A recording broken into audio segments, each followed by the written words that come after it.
Oh, oh, okay, okay. So,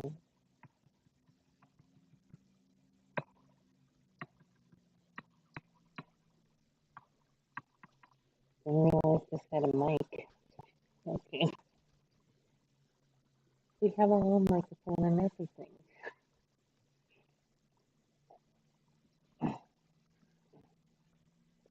Hello, hello, chat. Oh, you, hopefully it's the best thing. Okay, sorry, but again, the same kind of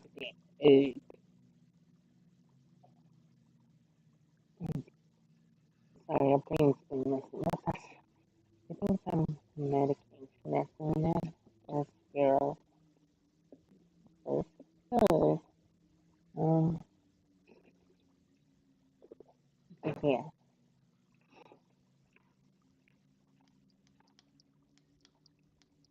we should get to the focus. Is there everything? Oh, we were a lot more prepared for this. Okay, alright, okay. Let's turn off the ambience now. We need to think of it.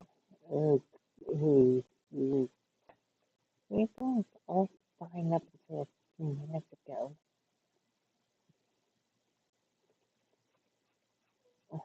No, okay.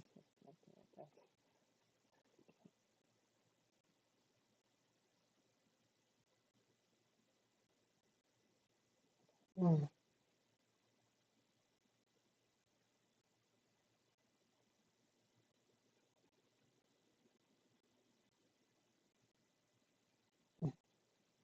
Oh,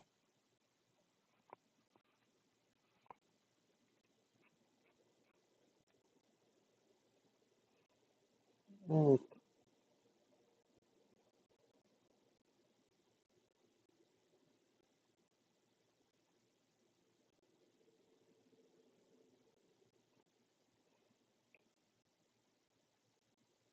ugh. Our brain's just trying to catch up with us. Hold on. Okay, since we no viewers yet. Also, if you want to know what these popping sounds are, that's our wrist.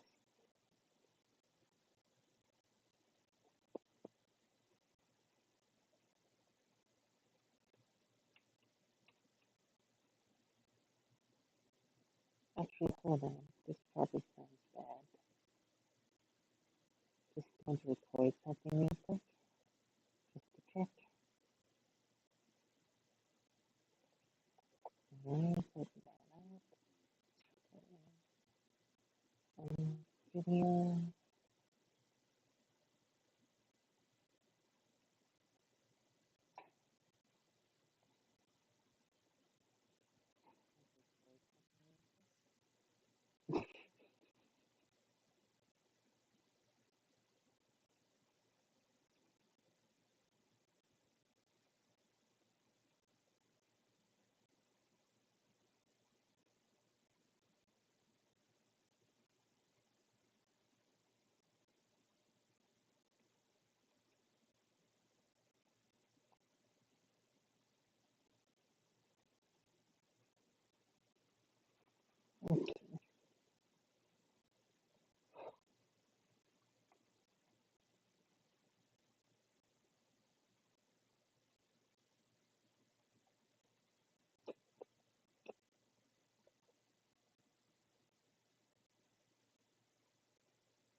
Alright.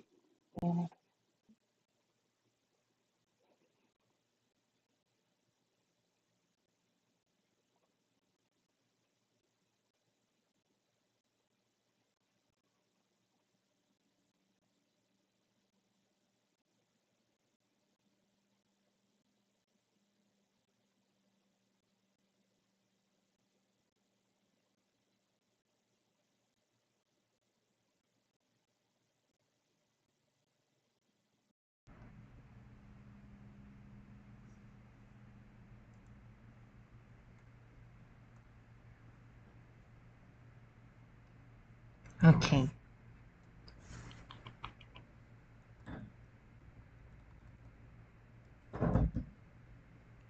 Okay.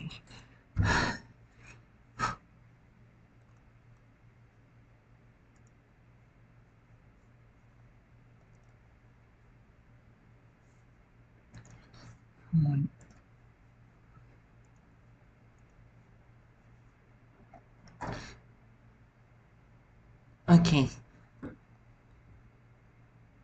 Hello. Okay.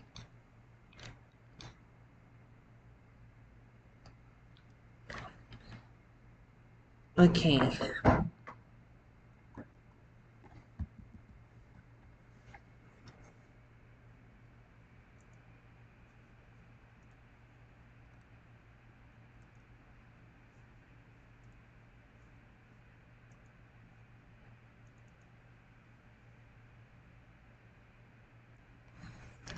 Okay.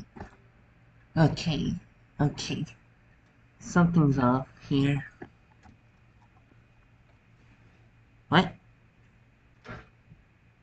Oh, we've been disconnecting the mouse. Okay. Go. Huh.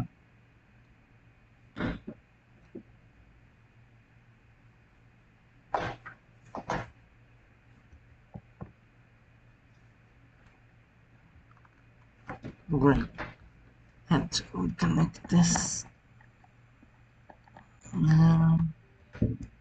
Alright. Audio's going clear now. Maybe? Um, just going to do another quick test. Um,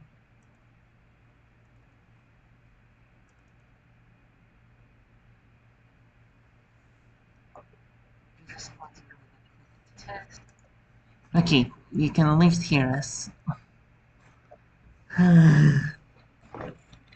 That sucks. Like, you can even see that these had a microphone built in. We didn't want a headphone and a microphone because one, we already have one, and two, we knew that the one from Five Below would be shit. So,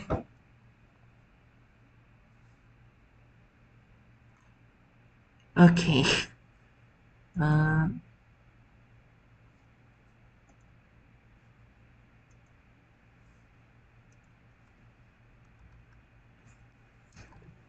testing, testing, testing, testing. Uh, testing, testing, testing. 1, 2, 1, 2. Okay. Disconnecting the mic. Testing, testing, testing. 1, 2, 1, 2. Reconnecting the mic. We should have tested this stuff out right when we were doing these things. No, wait, wrong. This one. Okay.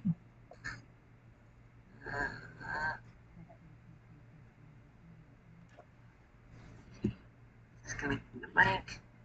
Testing, testing, testing. 1, 2, 1, 2. Reconnecting the mic.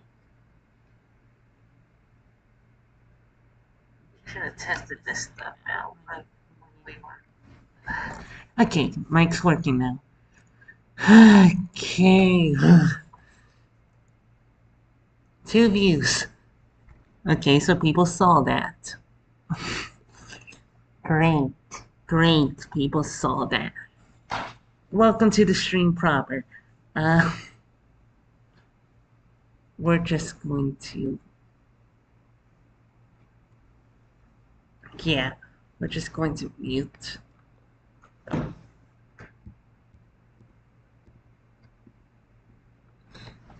Let's test out and see if reconnecting the headphones will. We should have done divination for the stream. We should have known something would go wrong.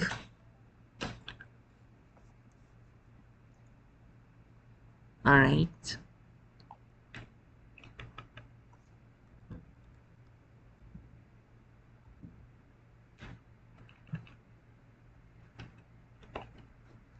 Doesn't look like that. Testing.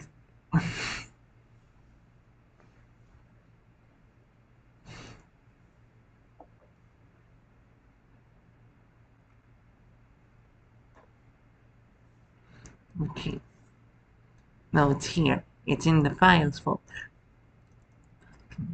Okay. Okay, good. Okay, that was altogether too loud. Let's turn the gain down a little bit. The mic's actually a lot better right now for some reason. Normally it doesn't pick up this much audio. It's normally a bit quiet. Still sounds a bit fuzzy, but yeah. Welcome to the stream. You saw the title. You probably know what this is about. This is about paganism, divination, and our relationship to it. So yeah, you can probably infer by that we are not of the same religious variety. We consider ourselves to be neo-pagan. We full-heartedly believe in things like the tarot and oracle decks and cartomancy. Cartomancy being tarot, but with regular playing cards, and oracle decks being decks specifically designed for divination, but with original designs. And we have 3 different decks, one of each type. We've named 2 of them so far. Our oracle deck is the Fairies Oracle deck from RP Studio, with art by Camellia Pham. Very lovely. We highly recommend this one. Unfortunately, its case is very battered from years of love, care, and living with a homeless person. Cartography, meanwhile, now involves playing cards. Our playing card deck is named Mr. Green. Our oracle deck is named Yzma.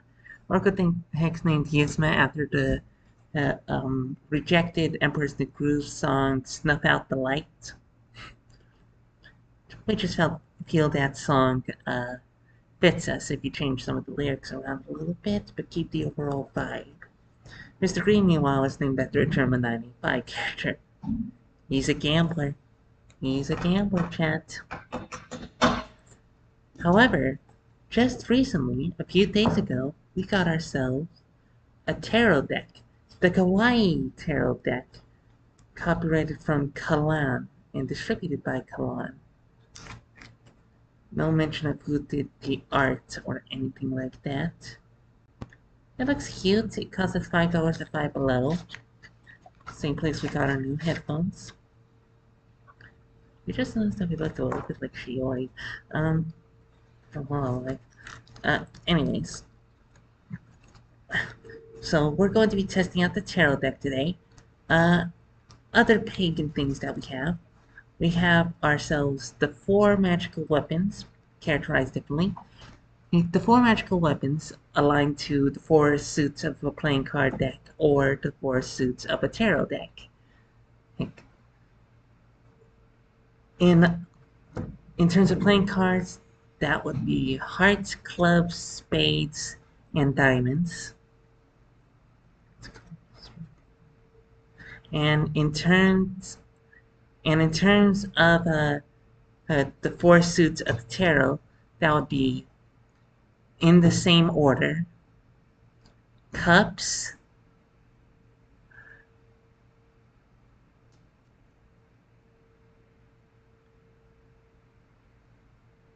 right, cups, wands, swords, and pentacles or coins. They're modeled after the four classical elements of the earth, things like that. And a magician has these each as their four magical weapons. So let's see, for the pentacles, which represents the earth, as well as practicality in the material world, we have this nice little Halloween decoration that we got from Walgreens during a sale. It's modeled after butterfly taxidermy. The antennas have fallen off on this thing a little bit.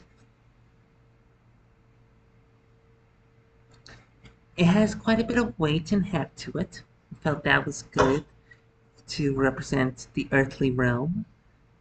And it depicts a metal butterfly on a pole with a human skull nestled right on its back. There's also scores outlining the stand it's placed upon down at the bottom. It's fairly ornate, so we like using it.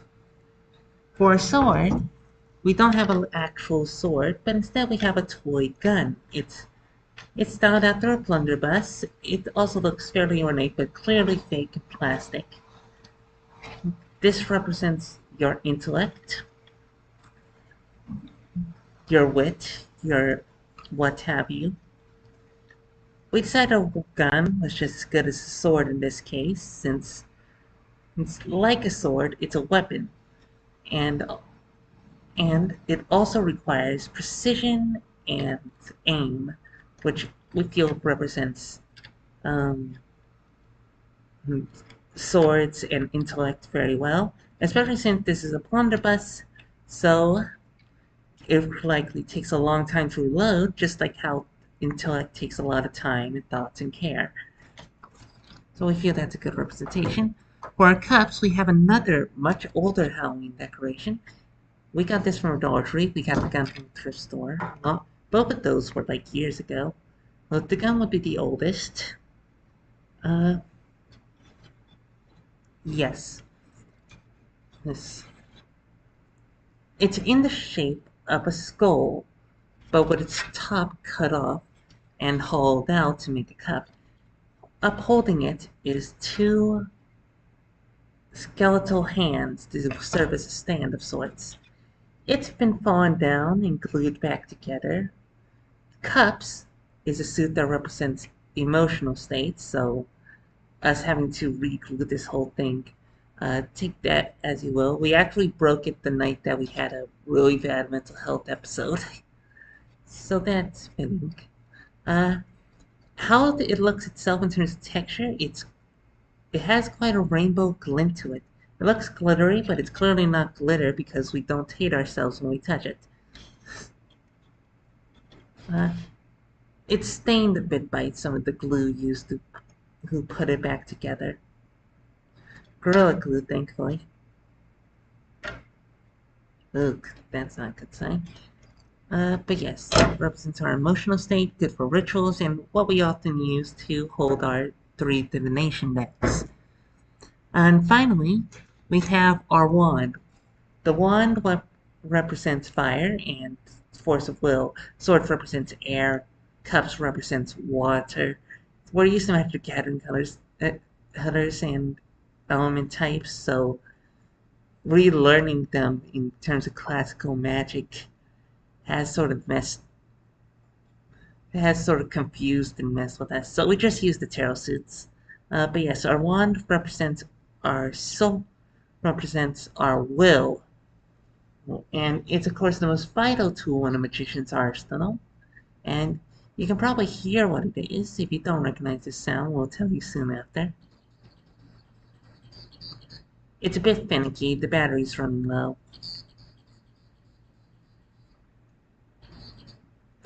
But yes, it's a it's a sonic screwdriver. Specifically, it's a replica of the 11th Doctor's sonic screwdriver from Doctor Who. We got it for our birthday last year. So that's very nice. Yes, and we feel like the Dr. Sonic screwdriver is basically a science fiction magic wand, especially since it asserts will by unlocking doors and hacking things in order to make technology succumb to your will. Yes, those are our 4 magical weapons. We can't exactly show you these, obviously, VTuber models and all that. And we prefer not to show our face, in all honesty. But yes, that's 3 magical weapons. Some other things we use for magical divination. Uh, we have some cough syrup. Drugs. but But yeah, we do sometimes use it as a sleeping aid, but always when we use it for ritual purposes, just channeling deities and the like. We've met a few. Most uh, we've met a few. They're nice, most for the most part, but there are a few rotten ones. We used to pray to the god Hypnos for years. Then we actually met him, and he gave us a bad dream where we were the angry video game nerd, and we vomited while trying to exercise an actually demonically possessed video game. That was a weird dream, and we didn't know what he was playing at, so we haven't been praying to him for a while. Maybe we should get back into it. We've been dreaming less often than we should be. We've been trying to lucid dream. It hasn't been working all too well so far. Yes. So we have that. We also got ourselves a little spell jar.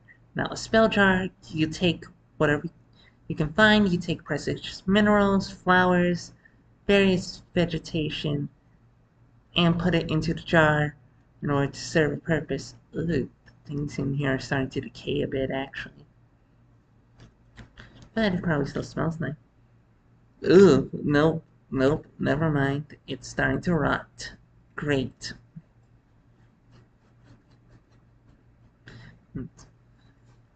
Ugh.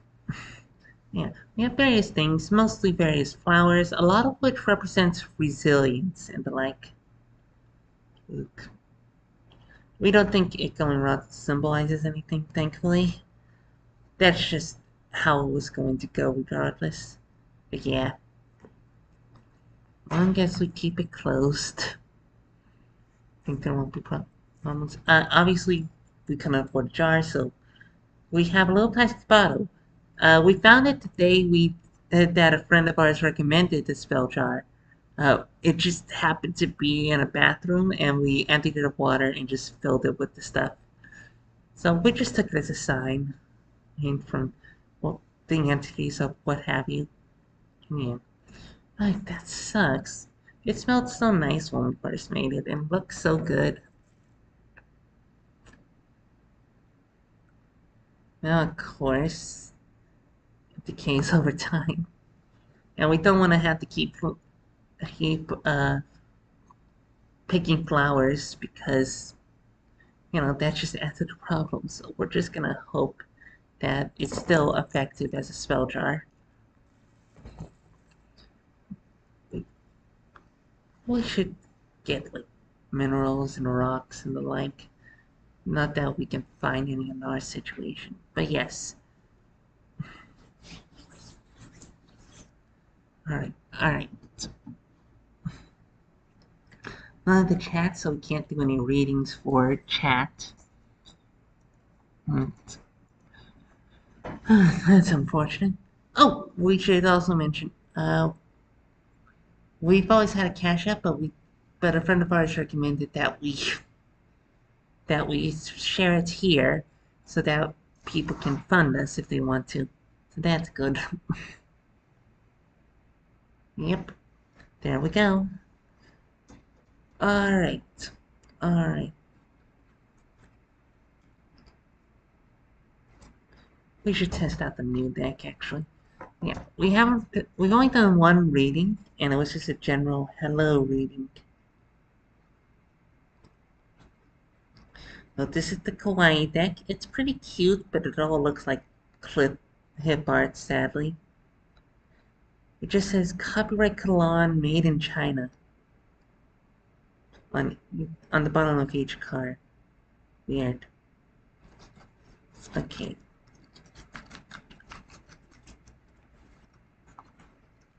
Alright, we're going to flip it so that some are upside down.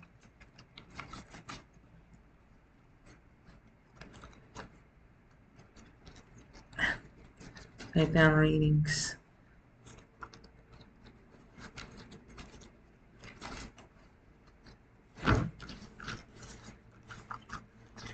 The little copyright thing at the bottom of the card does mess with the symmetry it otherwise would have going on, so we guess we just don't look at the bottom.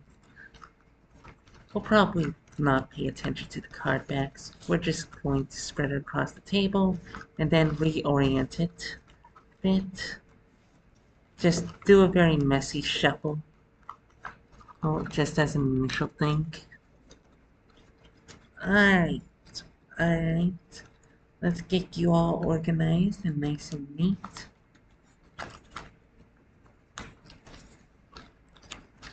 If any of you pop out, we're gonna have to take you, so. Alright, one pop out. Per se. Then just do a standard shuffle. Let's see here. What should we ask it? Ooh, it's a very interesting question to ask. What should we ask it? Let's see here.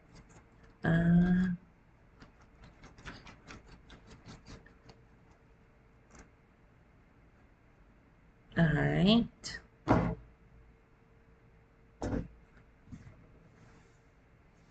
What should we ask him?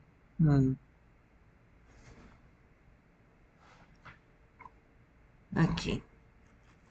By the way, if you hear bone popping sounds like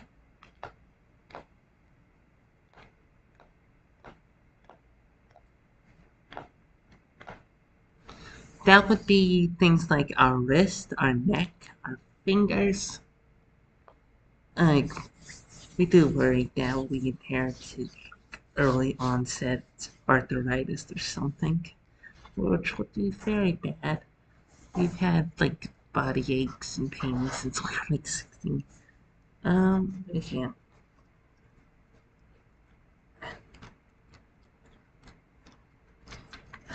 Yeah.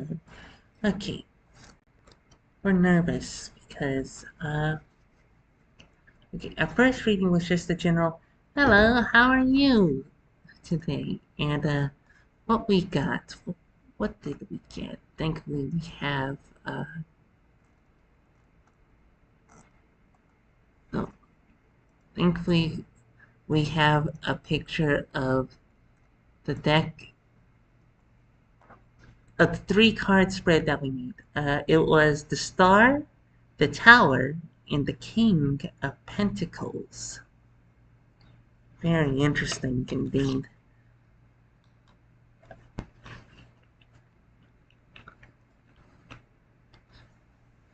The Star, the Tower, King of Pentacles. A friend of ours who was in our chat last stream, they had a reading of it because we're still pretty new to the tarot.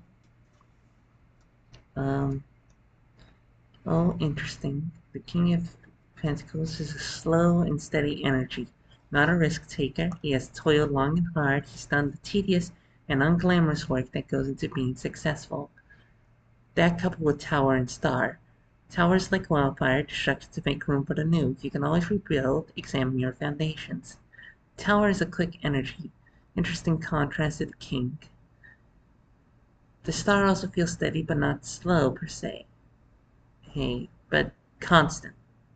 It always makes you think of the North Star or wishing upon a star. With a king coming after the tower, it feels almost like a reclamation of the star's energy after surviving the tower's collapse, coming out stronger for it. Which is an interpretation we really like and really fits with our vibe. So, just like, imagine if this tarot deck was a person and it's like, hi, how are you? And their immediate goes, it's like, You will rise from the ashes. Like, alright, bitch, here.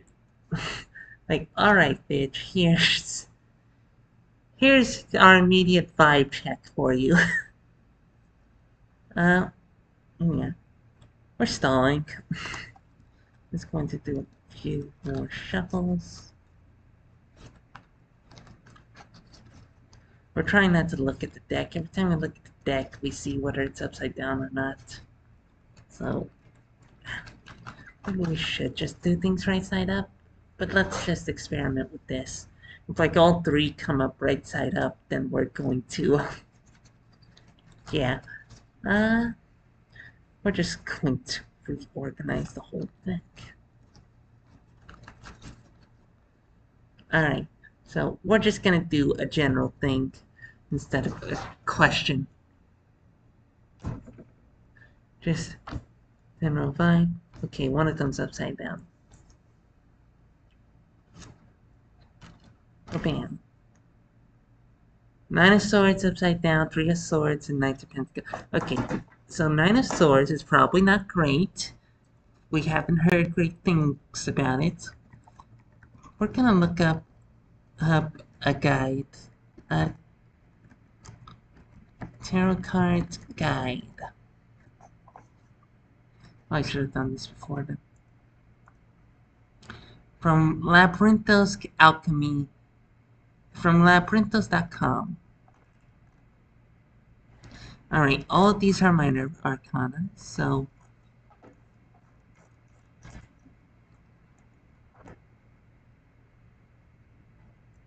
we have two swords.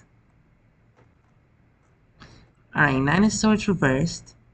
Hope, reaching out, and despair. Hope and despair are two conflicting energies, but yeah. Anyways, Three of Swords, upright. Heartbreak, suffering, grief. That's probably not good. And then we have the Knight of Pentacles. Let's see. Efficiency, hard work, responsibility.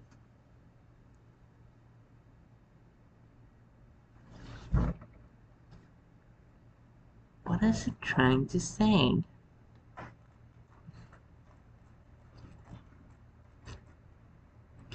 You know, for a kawaii tech, it seems like rather harsh in its ratings from the two we've seen. Well, not harsh, but rather blunt. We're just going to assume that Nine of Swords means hope and reaching out, rather than simply despair.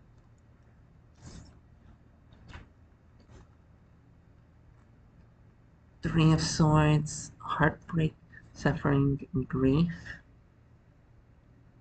Still not sure what that means. Other two decks are generally more optimistic than this, which we think is very funny, considering. Alright, we'll ponder what that means later. Yeah. Let's put you into the deck.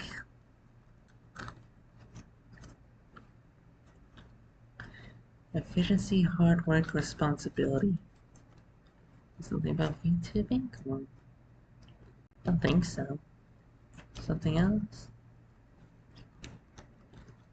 We don't really have much responsibilities outside of like writing and the like. Check out something.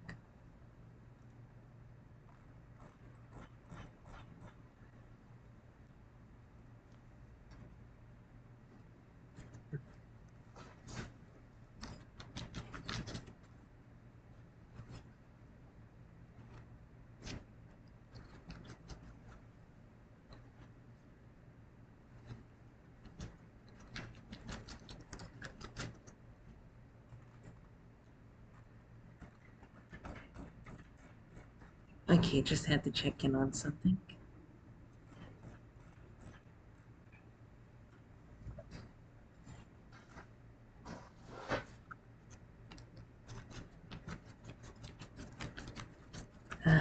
Alright. Okay. So we're just going to ask.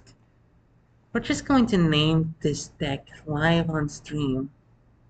We're just going to pull a card from the middle of it.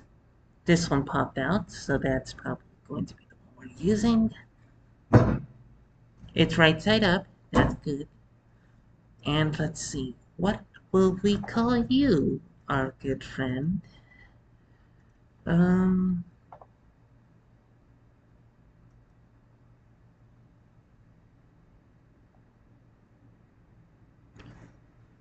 Oh, there's that tab. The High Priestess. Okay. That's a powerful one.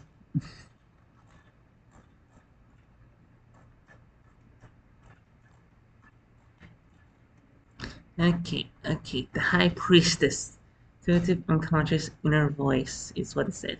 We do know that. Oh, like, is it the High Priestess or?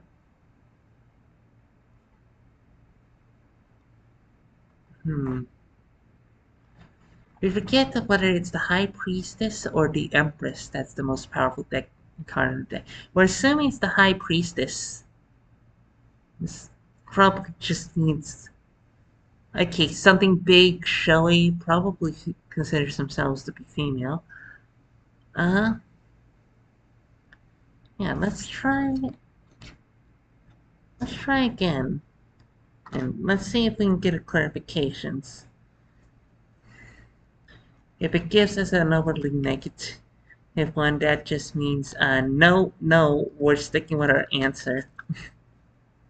So if it's something like, say, the Tower, or like Nine of Swords upright.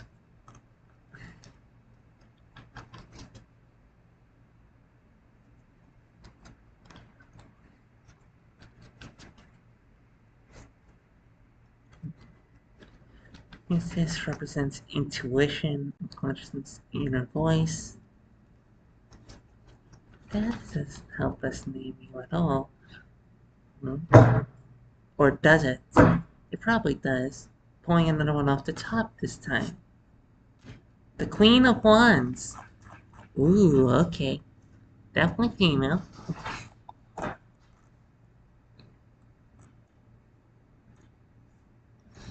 This deck has the wands out of order. Courage, determination, and joy. Let's look to the full.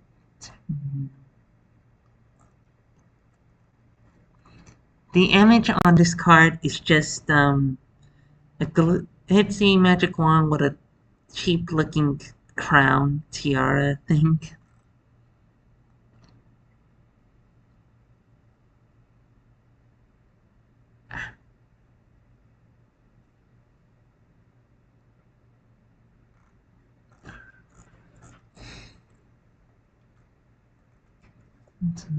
We're gonna use Labyrinthos for as our guide, just to be clear, because it was the first result. uh, Mystery, spirituality, higher power, inner voice. We honestly hate to say it, but like the first thought when we saw the High Priestess was ego.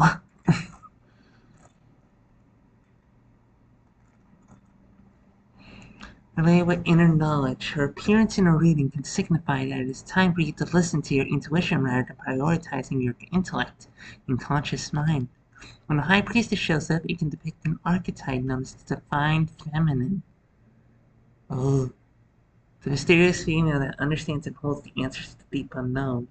Religion, self, nature. She represents someone that is intuitive and beginning to open to their spirituality.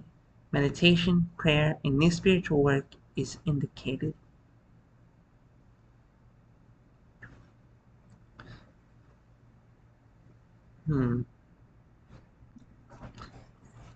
Alright. Guess it's saying to go with our gut. Just go with your gut. You'll probably find it.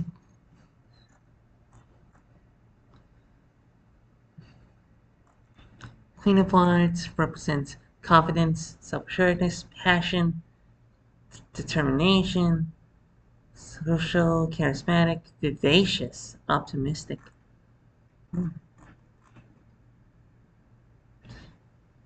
Queen of Wands has a positive and uplifting energy. In general, the Queen of Wands in a meaning may depict a person of extreme focus and fiery passion. She is courageous and individualistic, though at times she may appear self-centered. They have a positive and an uplifting energy. They represent someone who is going to be by your side and stand up for you. Ah, well that's sweet. That's very sweet. We're not sure if that helps. Madeline is like the first thing that comes to mind when it comes to a name. Madeline? Madeline. Do you like Madeline? We're gonna ask the deck.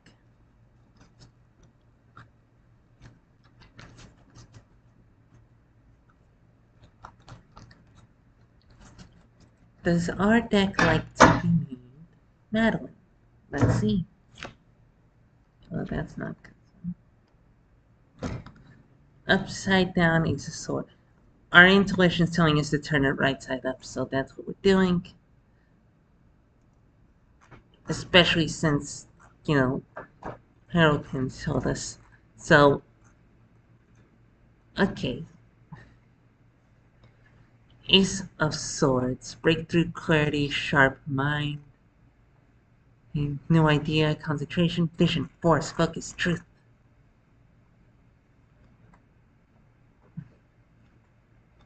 We think it means she likes it. As with all the Ace of Swords indicates that one is about to experience a moment of breakthrough. The sharp blade and representing the power of the intellect. Let's just get her magical sword here, which is really good. Spiritually, it serves as a sword, okay? This sword has the ability to cut through deception and find truth. In layman's terms, this card represents the moment in which one can see the world from a new point of view. As a place that is filled with nothing but new possibilities. It is therefore the best time to work on your goals, as the aces all give green lights and are signals of waiting opportunities and new beginnings.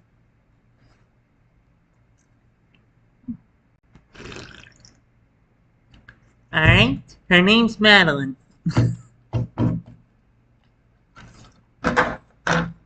Good name. Alright, we're going to ask her if we should do upside down cards or not.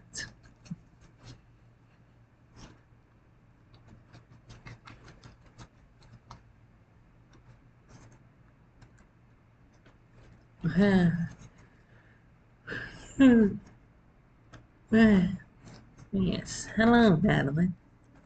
Our voice sounds a bit scratchy tonight. Not very good, we don't think.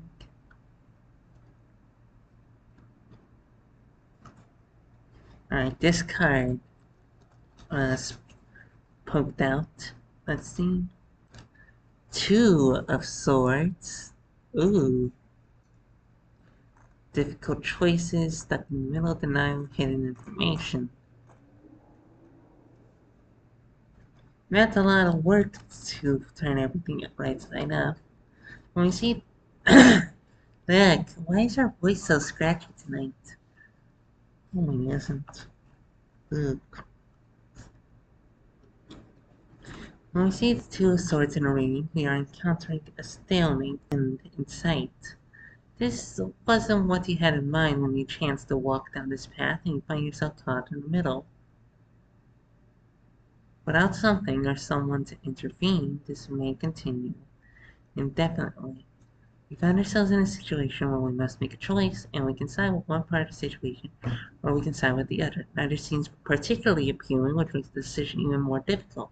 But unless we move past this stalemate, there can be no more progress. We're guessing it means it wants us to make the decision. Yeah, we're just gonna turn everything right side up. All but one of the cards that Madeline has shown us has been right side up. Oh, and the Ace of Swords, but our intuition, which she encourages us to do, told us to turn it right side up. Not sure why it couldn't have just been right side up to begin with.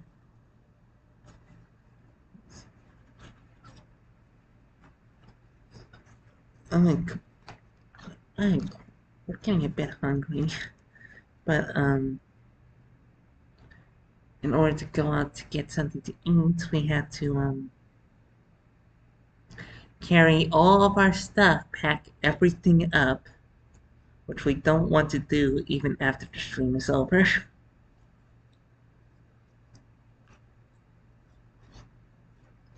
uh,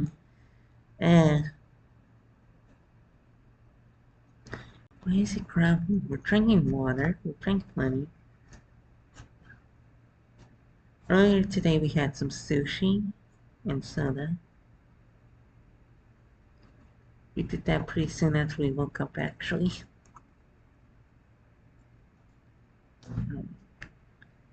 You are you alternate right side up? We think you are. Yes. Nope. Nope. Nope. Glad we checked. Glad we checked. Actually, let's see you two. Let's just see you two. Because those two seem to call out to us.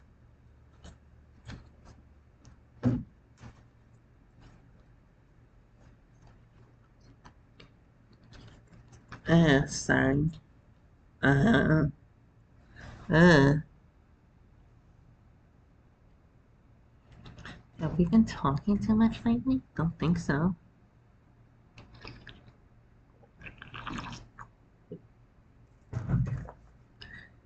Drinking plenty of water. Always drink plenty of water.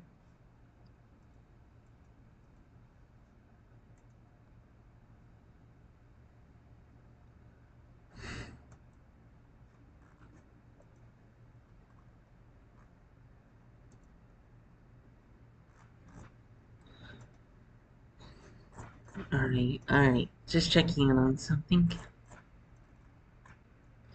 We think we're psyching ourselves out.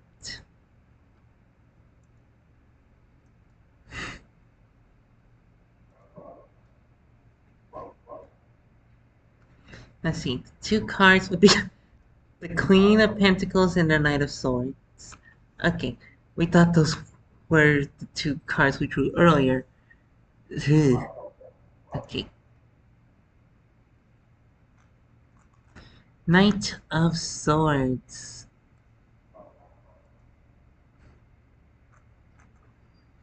Assertive, direct, impatient, intellectual, daring, focused, perfectionist, ambitious. Right.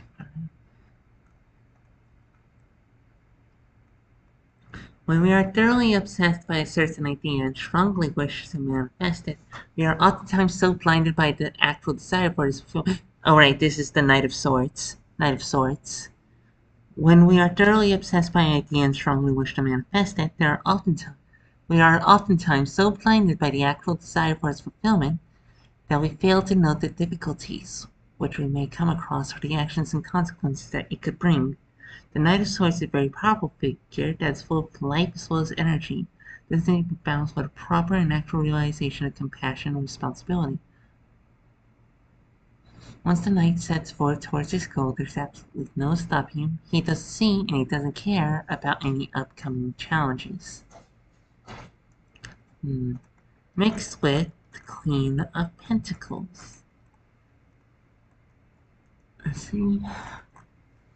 Generous, caring, nurturing, homebody, good business sense, practical, conform. It's just business. It's just business. We know a certain. Let's see. Upside down Queen of Pentacles would be selfish, unkempt, jealous, insecure, greedy, materialistic, gold digger, intolerant, self-obsessed, and envious. This wasn't reversed, but we know of a certain VTuber who's been in the news recently where that just fits to a T. It's just business. Anyways, upright, Generous, caring, nurturing, homebody, good business sense. Practical, comforting, welcoming, sensible, luxurious. The Queen of Pentacles represents both the down-to-earth woman who plays many roles to ensure that it keeps her family happy. Ooh. Not sure, just not a fan of the whole family values thing, you know? Well, just how this website describe it. It's also not using gender-neutral pronouns for a lot of these, but anyways. She knows how and when to show love, keeping an orderly home, cooking comforting meals, and takes care of the children. But do not mistake her for being only a homebody. Alongside all these motherly attributes, she can plan business ventures and execute her plans successfully. It is through her naturally talented business sense that she is surrounded by sexual girl boss. It's girl boss. She is quiet and does not like disclosing her financial accounts, fearing that it could bring more complexity to her life, but she decides to keep it rather simple. She may have a secret bank account that nobody knows about, or she may choose to be careful, vigilant, and self-sufficient. Okay. Is it going to gaslight and gatekeep us as well?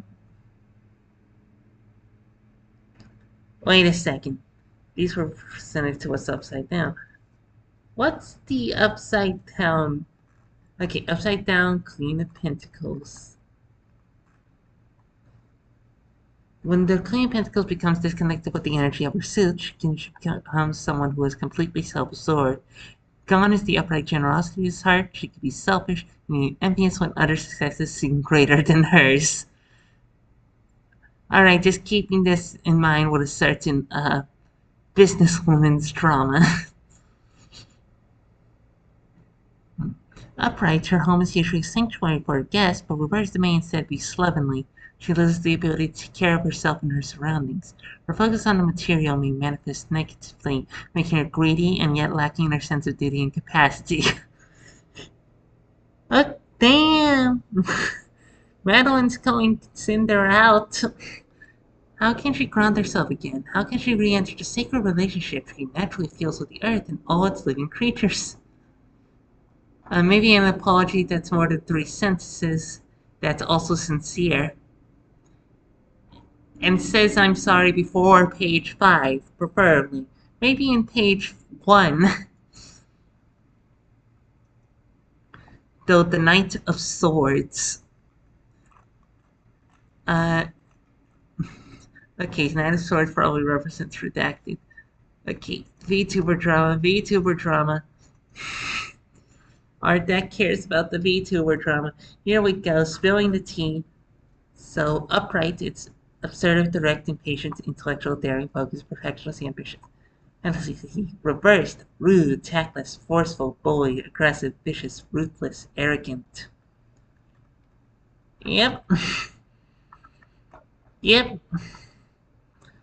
When we are thoroughly obsessed by a certain idea, no wait, that's upright again. Oh, this has cheat sheet. This has a cheat sheet. Alright. That's very nice. Reverse. The arrival of oh, this is as action, just looking for it in general. The reverse Knight of Swords suggests incredible impatience, impulsiveness alongside his bursting with energy. This Knight of Swords has lots of energy but lacks any kind of direction, also interested in them making rather rash decisions as well as going down other people with them. Their thoughts are oftentimes scattered throughout without any actual organization or logic. They are most likely disorganized and unprepared for the things that they actually want to achieve. The Knight of Swords reversal meaning indicates that you'll have a lot of miles in order to walk in order to get the valuable life experience that you need in order to overcome adversities along the way. This is something to consider. It sure is. We don't think that fits as much as the upside down Queen of Pentacles, but yeah, that's what the Queen of Pentacles makes us think of. And of course the Knight of Swords as well. We hate the raspiness that's peeking through our voice right now. I have no idea why that's happening. We did only get 4 hours of sleep last night. Well, not last night, but yesterday. We tried our best to get more sleep in, but our body just wasn't having it. I guess that's what we get when we focus too much on brain function. Brain function. When we start just scrolling through our phone before bed for 2 hours. And like you try to stop yourself multiple times throughout all of that, but it's just not enough.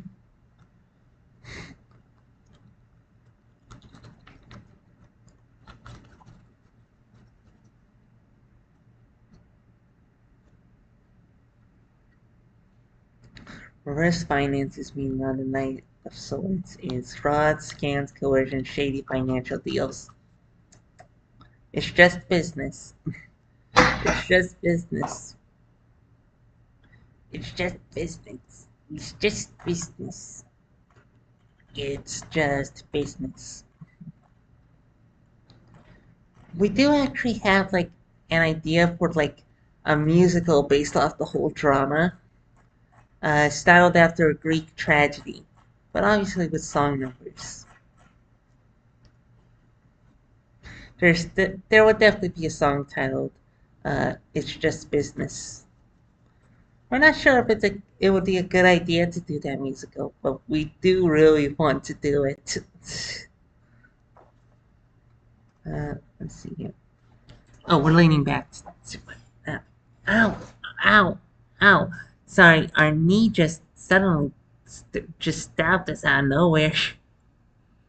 Shink, shink, shink, shink, shink. Okay. Okay. Alright.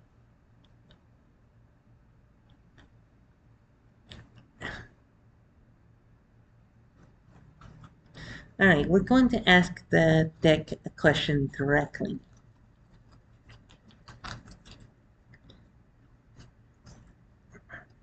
Simple question. Will we find an audience soon?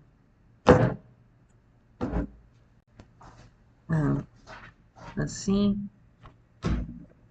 3-card spread. 5 of Swords. Death, which is about endings and new beginnings. We know that much. And the Sun. Sun, sun, Mr. Golden Sun, please shine down on me. We've always much preferred the moon, but anyways. Let's see. The Sun. It's just general positivity. Happiness, success, optimism, vitality, joy, confidence, happiness, and the truth. That's a good sign, and it's the third one, so.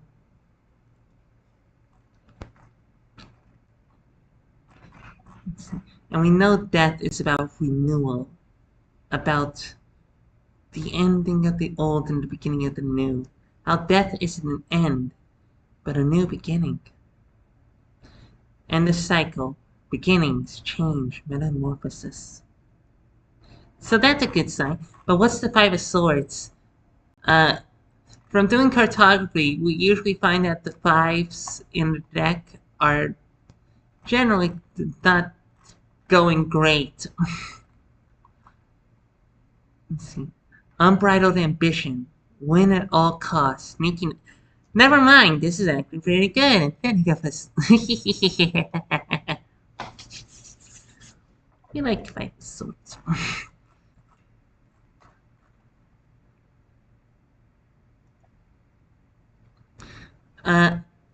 Oh wait, never mind. Now suddenly when we click on it, it's a lot more negative. Arguments, disputes, aggression, bullying, intimidation, conflict, hostility, stress. Great. But we think we're just going to go with the one that it's promised us with. Oh, don't worry. It has ambition and winning and a bit of sneakiness, which are traits that we think can be positive in the right context. As long as you aren't shooting down others, there's nothing wrong with having a lot of ambition. So our so we think our interpretation of what our spread is, um, we have a lot of excess ambition, and we'll find a new beginning, and things will turn out very, very, very well for us. So we're just gonna keep on keeping on, you know? 3 views, okay. Just checking, just in case there are people listening in. Ugh. Our voice isn't normally gravelly at points. We think we're just psyching ourselves out, but you never truly know. Oh. Okay. Madeline foresees good things for us.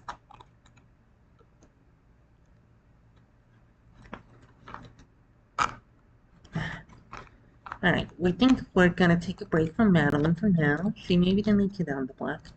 But we have 2 other decks to try out.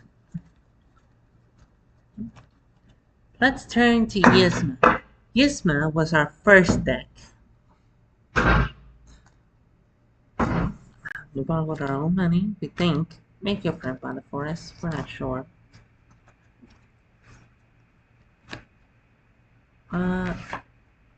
Yes.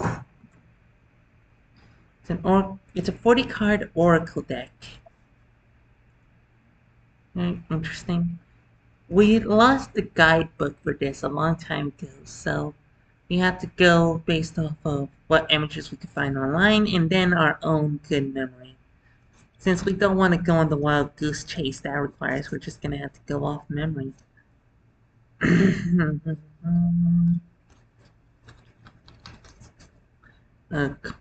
Alright, all we have to eat right now are fruit rings.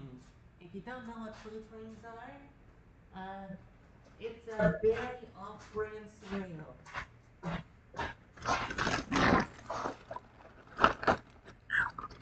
Because our knee hurts out of nowhere.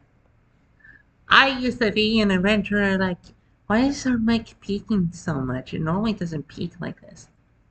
Hold on. Okay, so it's not taking in our microphone. Ah, we think we know the reason for that. Okay. Okay.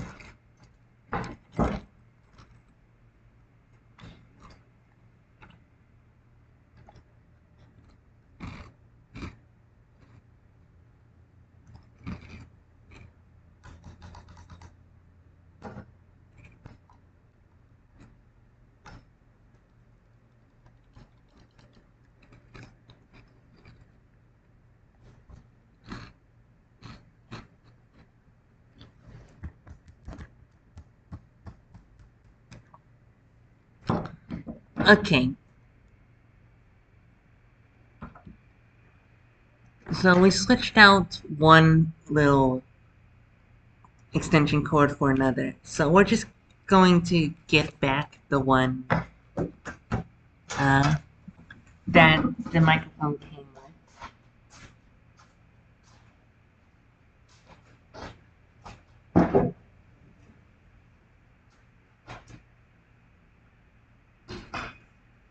Yeah. It really sucks that our new headphones are interfering with everything. But thankfully we don't need them right now. Thankfully we don't need it right now. That's the one we're putting this back in. When I use it. Okay. Just going to do this as the gods intend. Maybe connecting.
Oh, right. Okay. Okay, we forgot we turned the gain all the way down. Okay. Okay. We turned the gain all the way down because we were testing to see if the mic was working and plugged in. It wasn't. We're just gonna record our voice real quick. Just real quick, just real quick. Just to test it out. Alright, alright, alright, alright, alright, alright. The Sharia don't like it.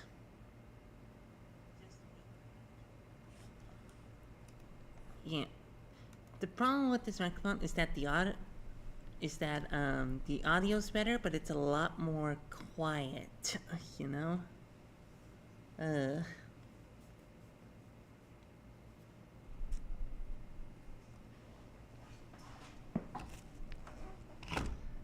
That was our leg popping.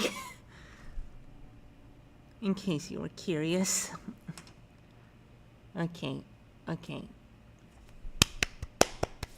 Alright.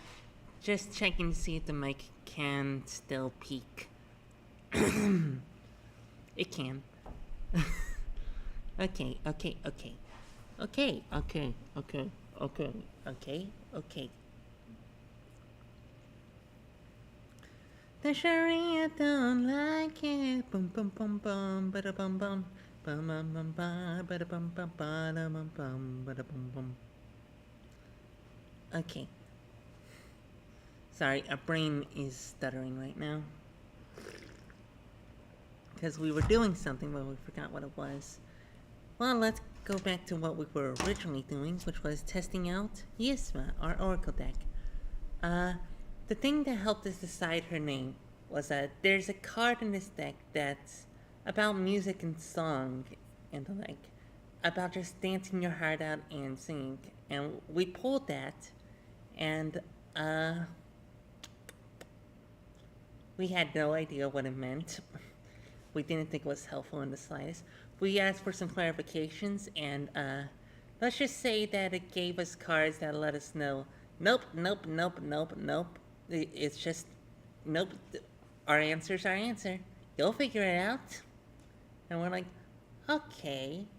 Then we get a song we had been listening to a lot that day, stuck in our head. Snuff out the light, claim your right to a world of darkness. And that's how we decided upon the name Yisma. The deck just knows. Why are we holding it up to the camera? You can't see it. Okay. Alright. Hi, Yisma. How are you doing today? Just gonna ask for one card. How are you doing? How you doing, girl? How you doing? Overflowing wealth. That's good. That's good. Overflowing wealth, which is more about what makes you feel wealthy. And it's about how you're overflowing with it. So clearly, it's feeling good. So also, don't worry. Both Yisma and Mr. Green have said that Trump's going to fail. So that's some consolation for you, just out of the blue. So yes. So we're just gonna do a general spread with Yisma. Let's see. 3-card spread. These are oracle cards, so their meanings aren't immediately apparent. We'll describe the art on them when we know what they're depicting exactly, because every card in this deck represents a type of fairy. Fairies from all around the world, and how every culture apparently has their own equivalent to a fairy, which feels like more than just coincidence. Like how many cultures have vampires. Anyways, let's see. We have north, south, east, west, which depicts the 4 dwarves in Norse mythology.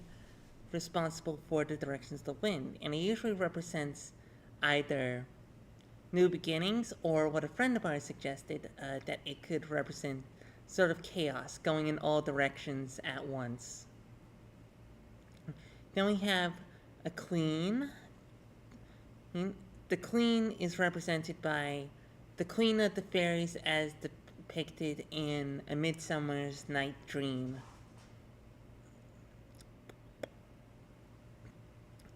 Uh, it's about it's a card about maturity and doing and knowing your worth, knowing what's good for you, we think. We're just going off of memory here.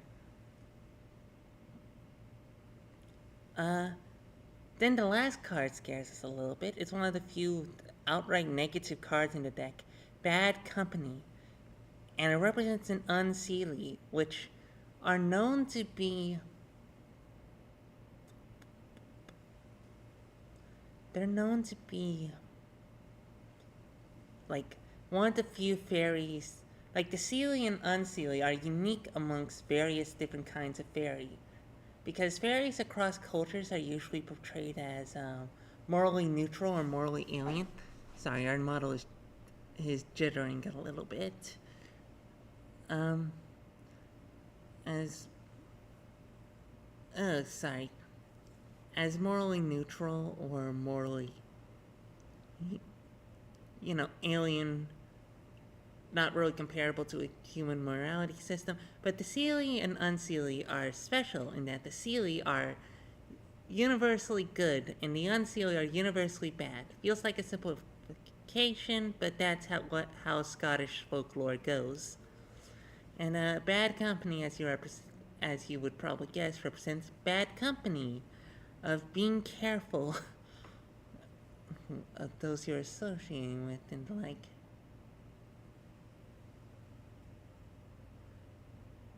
Sorry, that feels like a warning that we're going to get interrupted by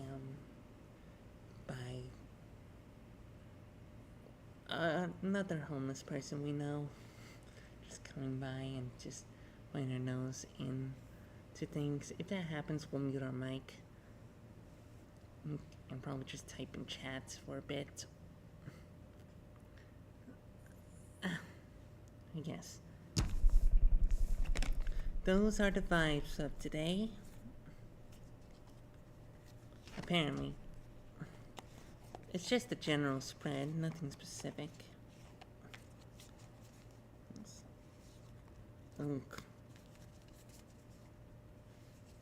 We have to eat more, but what we're eating is... But the only thing we have to eat that doesn't require a microwave is very crunchy, as you can probably hear. Fruit rings. That's funny, the box doesn't display blue ones, it just displays purple ones. And we assumed it was because blue dyes and haze in cereal were actively detrimental for you, but anyways.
I had a few things of cereal. Sorry about the mutedness. Alright, so we're going to ask, Yzma, just a simple question. Will we get one viewer and at the same time as we're noticing them? Let's see.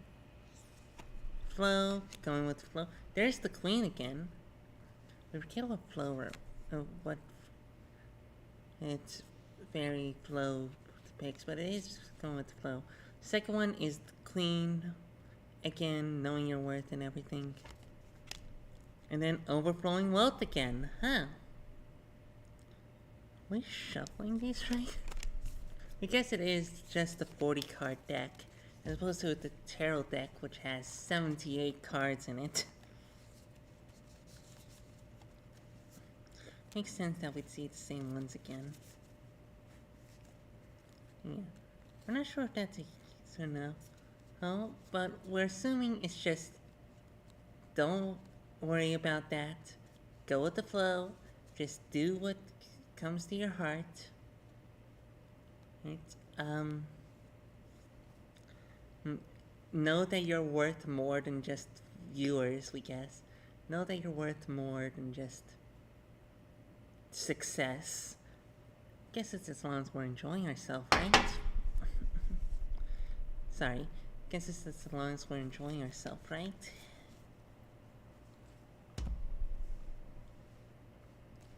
And then a third one is about overflowing wealth, which we're assuming it's what's wealthy to us, which would be our friends and our creative outputs and the like. We're assuming it's more creative outputs. Unless Mori comes by again.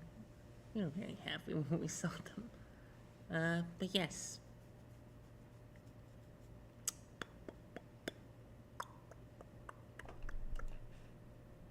Five views! Oh, we got 2 more viewers. Ooh. Okay. Sure. Okay. I don't really have much to ask Oracle. Sorry, Oracle was what we used to name her before a friend of ours recommended, like, letting the decks name themselves. Which... yeah. Come on, we've had 5 bites of cereal. That's not enough to satisfy your stomach? Fine, fine, fine. Hold on. We gotta get ourselves some cereal into hand. We're gonna mute our munching. Hold on.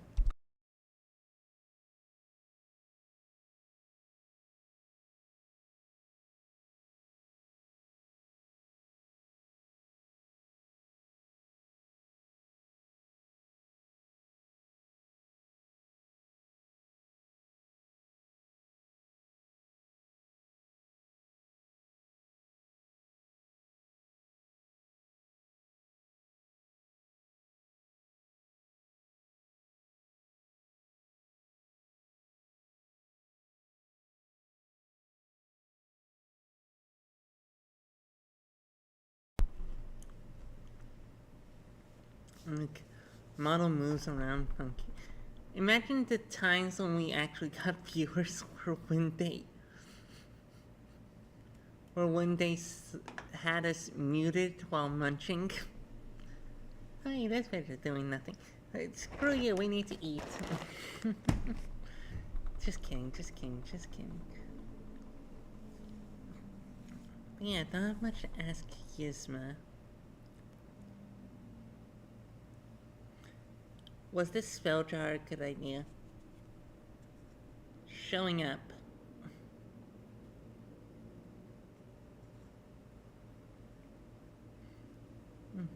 Showing up represents a Native American type of fairy. We forget what they're called, but they're very reclusive and hide unless something happens. Probably you do something that greatly helps them or show them incredible kindness. And we think it's about expressing yourself, opening yourself up to things, that sort of stuff.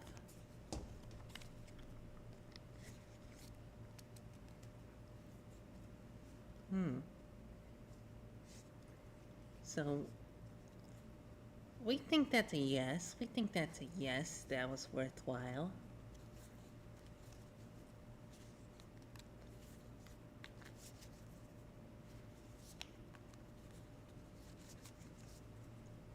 All right.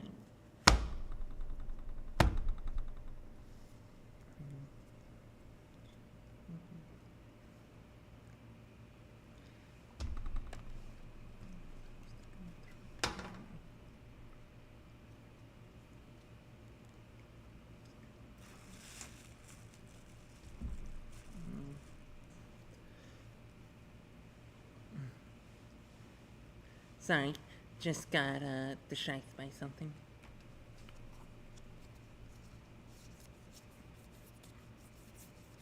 Let's see, let's just pull a random card.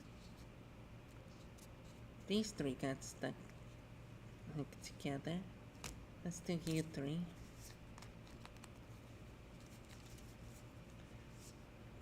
Oh, do we want to ask her anything, or we might as well not ask anything. We already put it out there, and we don't have anything to ask. Sacred treasure, which is about how it's evaluating what you hold dear to you, for your personal ones. Treat yourself, which is about, well, you know, treating yourself right. Hey, treating yourself to snacks. Just letting yourself relax and everything. Which is very good, yeah. And then good things come in threes, which is generally seen as a card where you can make a wish. Ooh. Yes. Good things come in threes. Maybe it's not probably not literal, but it is a card about wishes and maybe wishes coming true. So hopefully it's saying just make sure to keep what you treasure. Treasure, whether it be friends, creativity, your ideas. Keep those close to you. Keep treating yourself, and you might just get your wish coming true. Sorry, we just got chilled out. Hi, Maury. Yes, we're talking to Fairy Deck. Hi. We're talking about Yisma. Hi, Maury. Hi, Maury. You scared us in a happy way. Like, that was a physical feeling. Wow. Just like, we guess we should be expecting you to come by more often, but yeah. Trees are sort of signal. I don't know much about the structure of it. This is a common series. Yeah. Hi, welcome. We took your suggestion. Here's our Cash App. As soon as you heard, huh? That's all in our it's all in your subscription feed, huh? Yeah. We were going through a few of our decks earlier in the stream. You can probably watch back the VOD.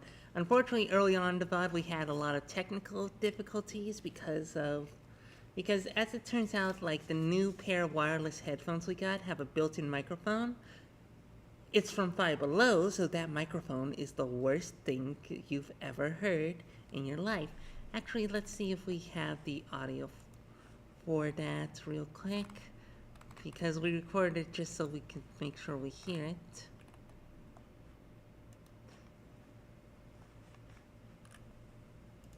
I'll put that. Let's see here.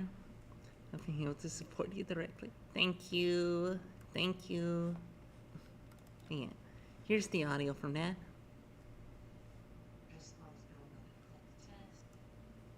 Nope, that's the wrong one. That's the one that was effective. It's this one.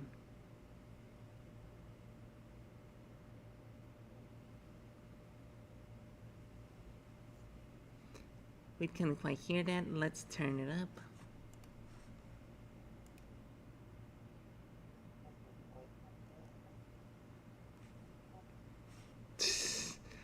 That that is not audio. Yeah, agony. Agony. But yeah, we've been talking paganism. We've been getting to know our new tarot deck, and we come up with a name for her. Madwomen. We got the High Priestess when asked for a name, which means intuition. According to the website, we're here looking through for reference. We're just looking up cards as they come up until we can learn to recognize cards and their meanings without having to search them up. Yeah. So hoping for that. Let's see here. Again.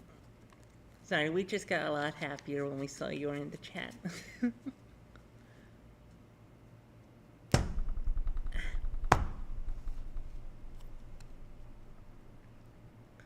Yeah, it was just the first thing that came to mind. One of the nicknames for our system, we think, because the Madwomen get it. Yeah. Yeah, we mostly just go by Maddie or maybe Mads. So.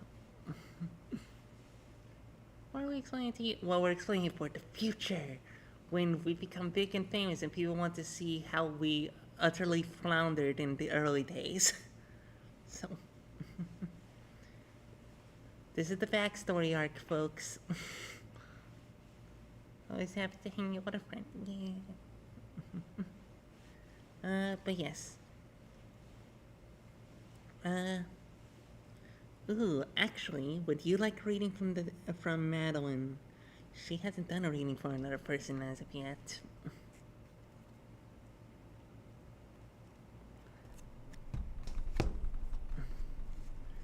Let's see here.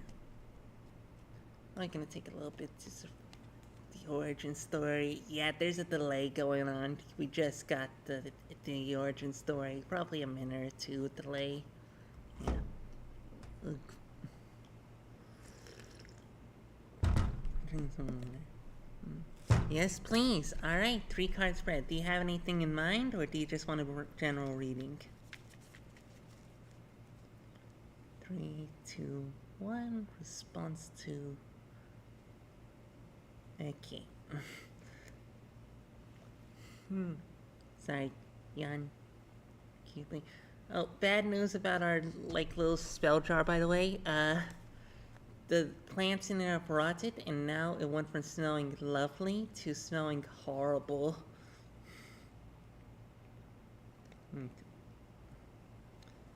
Alright, you'll take a general.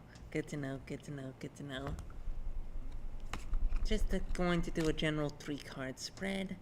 All the cards have been upright. Experimented with upside down, but just didn't feel right. And the High Priestess helped us determine that. And as well, let's see. General reading for you. 7 of Swords, Ace of Cups, the Hanged Man. Ooh. Let's get a little bit of practice in by looking up the meanings of those. We're using the website Labyrinthos to get our general meanings here. Let's see. First card being shown off. Our voice has been a little raspy tonight. 7 of Swords, lies, trickery, scheming, strategy, resourcefulness, sneakiness, cunning. We generally view cards like 5 of Swords and 7 of Swords to be much more positive than we think is intended, because we like to think of ambition as a positive thing. In the 7 of Swords, that's just the general description. Upright 7 of Swords meaning. The 7 of Swords in general is said to be about betrayal and deception. When you get this card, it may imply that you or someone else in your life is having difficulty getting away with something. There are instances when we are forced to be sneaky, hoping that we will not be discovered. When we are found out, we have to face the consequences. Think on your feet and did something that was somewhat true to our character. Now there is a danger of a secret coming out. Alright, just a general first paragraph reading. Did you say you didn't read reversals? No reversals. We started reading reversals. It didn't feel right. And Madeline encouraged us to get rid of the reversals. So, let's see here. We have an Ace of Cups. Ooh, let's see. Ace of Cups. Oops, Ace of Cups. We know cups represent emotionality, so it's probably he's talking about new relationships, new feelings, love, emotional awakening, creativity, spirituality, intuition. Getting the Ace of Cups upright shows that it's time to let loose of whatever emotional baggage you have and start living your life to the fullest. Like with all the other aces, there's a new beginning that is indicated here, a chance to start fresh. It might come in the form of opening yourself up to the possibilities of new relationships, romantic or otherwise, that have the ability to make you emotionally fulfilled. Huh. The release indicated by this card may be either spiritual or emotional, depending on what you're going through. The Ace of Cups may come to a reading after a long period of being lonely, or during something that deeply hurt you emotionally, and its appearance may be there to herald the turning over a new leaf.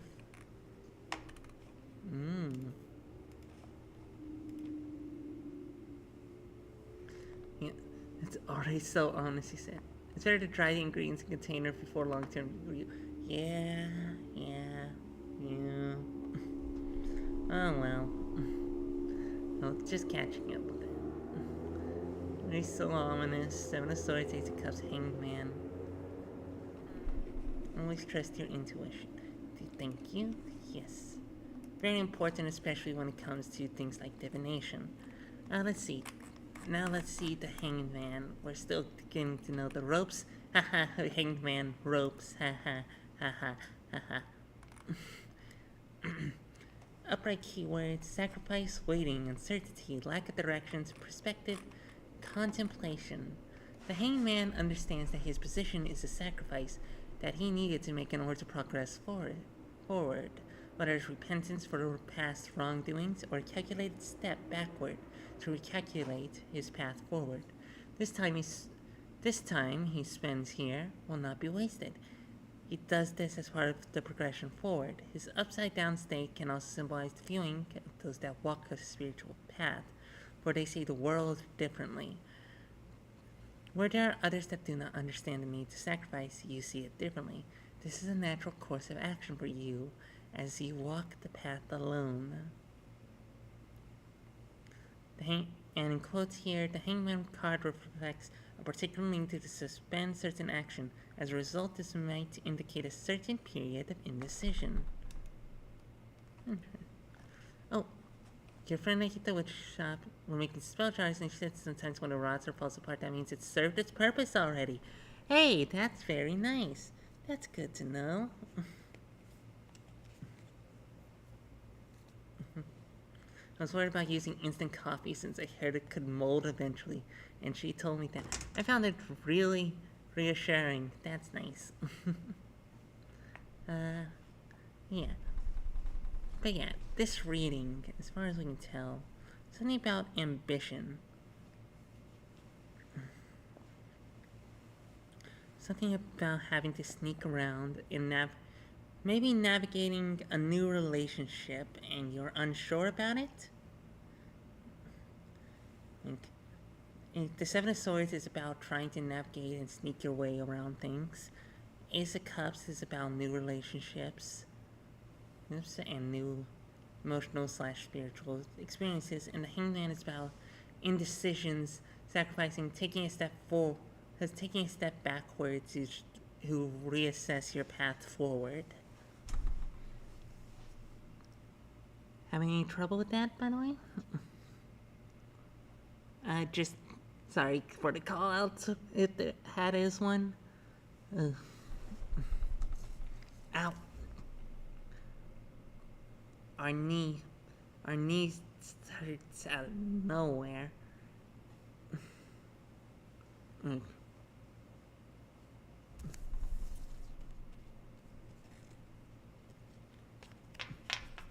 That's very nice. So, we guess the purpose of our spell jar was to have a wish come true. So, I think if you talk about what I've got going on tomorrow, I'm meeting up with a lawyer to tell me what a legal situation I've got going on. I think came even my frustration with it all. Oh, divination is real. It's real. It's real. It's really, really, really McFeels. Really McFeels. Really McFeels. Okay. Why? Why? Why? The bureaucratic red tape. But she seems like a lovely person. I'd love to stay friends with her after this situation is taken care of. That's very nice. That is very nice. That. Wow. Every time one of these decks is accurate, we are shocked. You know? Every time. And we know we shouldn't be, but every time. So it feels more like having to navigate strategically, which we definitely have had to do. Yeah, exactly what we're thinking here. Can't believe we called it. Can't believe we called it. We're just gonna put Madeline back into her little box, which unfortunately has a little tear in it. Like, yeah. Wait, we just saw the back of our deck, which is the Chariot. Oh, is that a parting message? Maybe. We'll put that in the middle of the deck.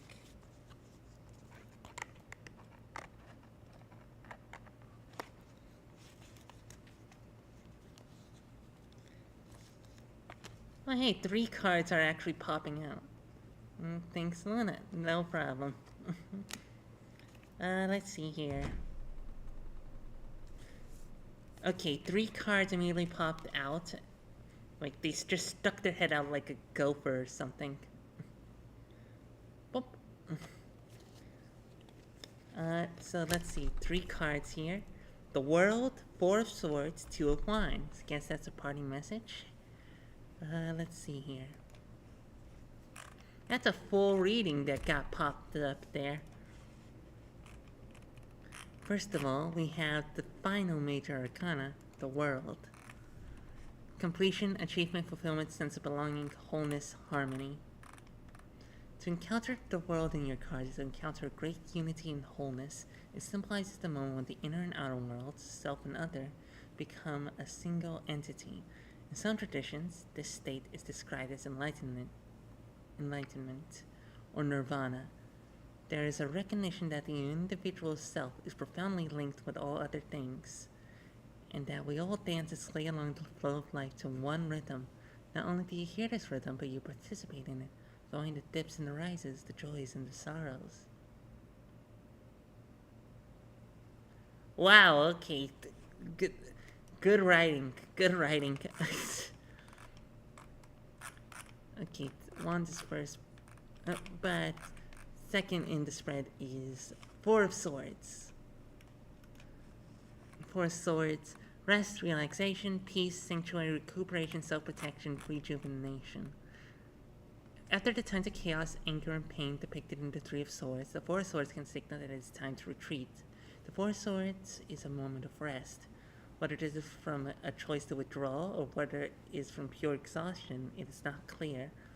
We are still tender from the wounds that were inflicted, and the battle weapons still hang above us as a grim reminder of what was lost. In order to continue and re-emerge in your daily life, you must take the time now to take a breather. There is always the faint fear that something more is bound to happen again. It's possible that you take all chances to rest. I'm hearing it'll all be okay. I think it's been a long journey getting to this point. Maury, we want to give you a hug. So much right now. We won't say which state we won't say which part of the world we're in, which state, which county, which province. But come over sometime so we can give you a big ol' hug. Alright, 2 of Wands. 2 of Wands. Planning for steps, make decisions, leaving comfort, taking risks. Ooh, very nice. The Two of Wands is a more mature version of the Ace of Wands, meaning that this tarot card is all about planning and moving forward. Progression. Look at it this way. You have already set out to achieve a particular task, which means you have turned an idea into a realistic plan. Such a plan will require fulfillment, and therefore you have to progress from just having the plan to actually achieving what you set out for. Been a long journey getting to this point. Yeah. Plenty of hearts from us too. But yeah, putting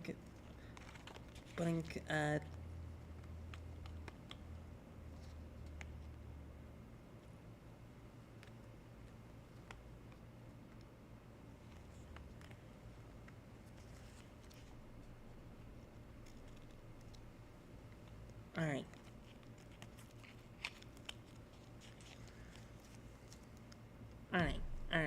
Alright.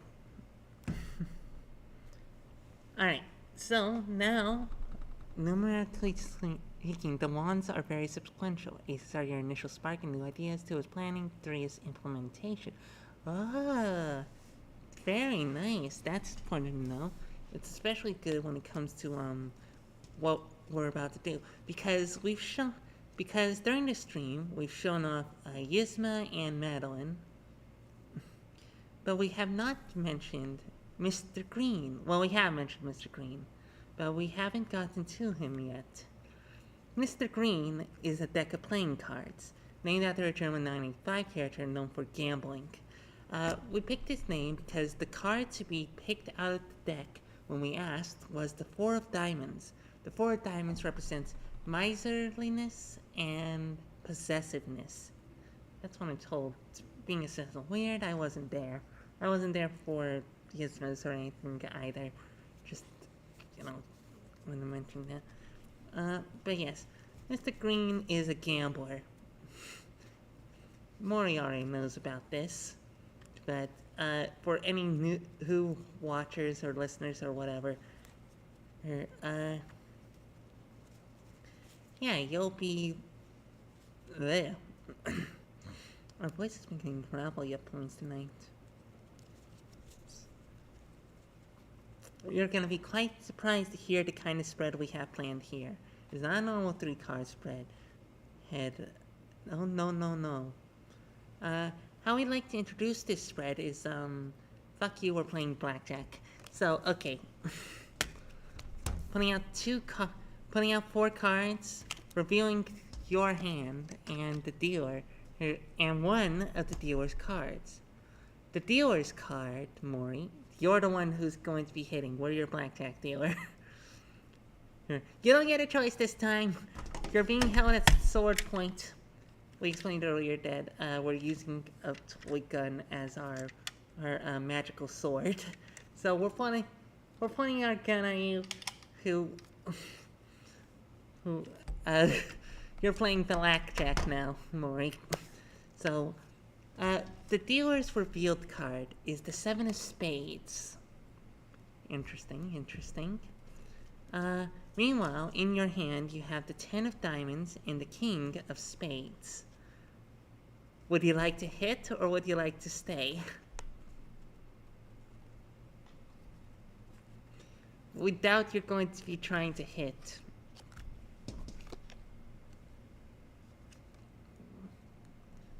You're staying? You're staying. Got it. We're assuming the hands up thing means nope, no thank you. Yeah.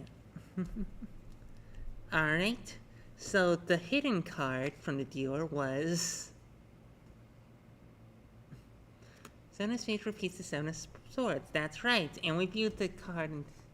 Alright. So the revealed card was the 7 of Spades, while the 2 cards in hand were the King of Spades and the 10 of Diamonds. 10 of Diamonds was first. Here's King of Spades was second. 10 of Diamonds, we believe, we have a little chart that we're going to get out now. 10 of Diamonds, we believe, represents wealth and inheritance.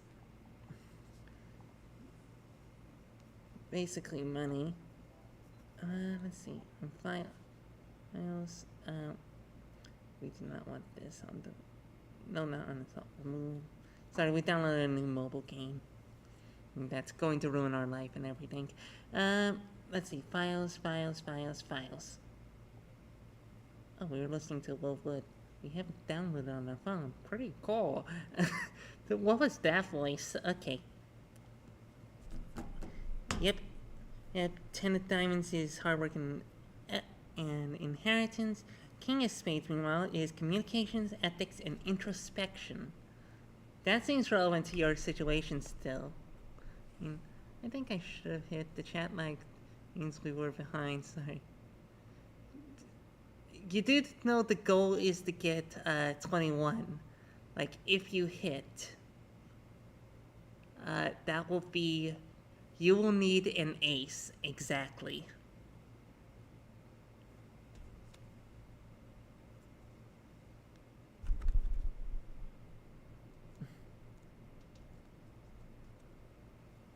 Are you sure you want to hit?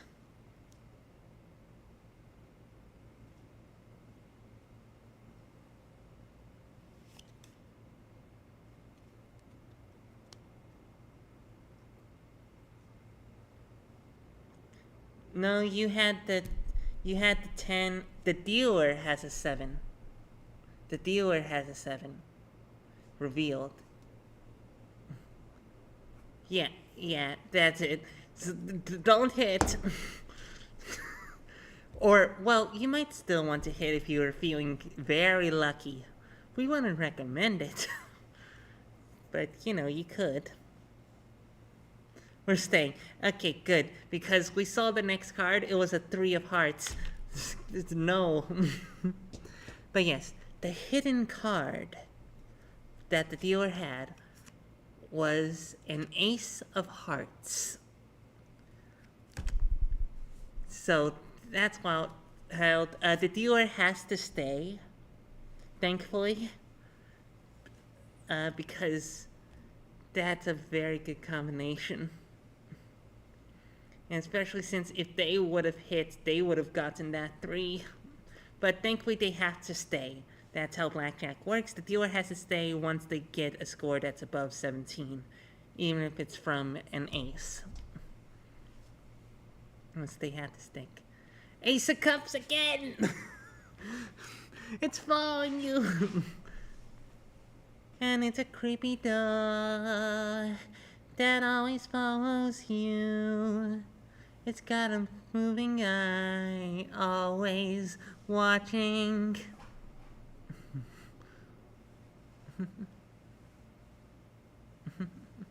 Yeah, it just keeps happening. Alright, so what we're thinking is that this is relating to the situation with the lawyer and how through your friendship and planning you're going to win out. Tarot is real! Well, this is cartography. Cartomancy specifically, it's playing cards. But yes. Tarot is real. We hope Divination is real is going to be a running bet. But yes. Let's see here. Walk all the way back to the laundry room. But when I get back, you want me to read for you too? Oh, sure. Why not? We'll entertain the non-existent rest of the chat in the meantime. But yeah. Alright. See you in a bit. Going to take this as an opportunity to eat some cereal because hungry and nothing else to eat. Chompy. Oh.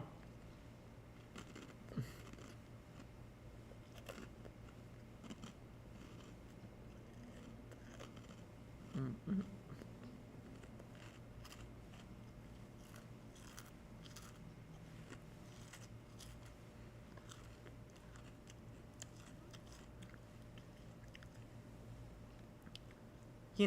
When oh, I just found getting to hang out. I'm still listening in. Okay, good to know. Oh no. We notice when we actually have an audience where we manage to get a lot more lively and everything. So that's good. Thank you for helping making these entertaining, Maury.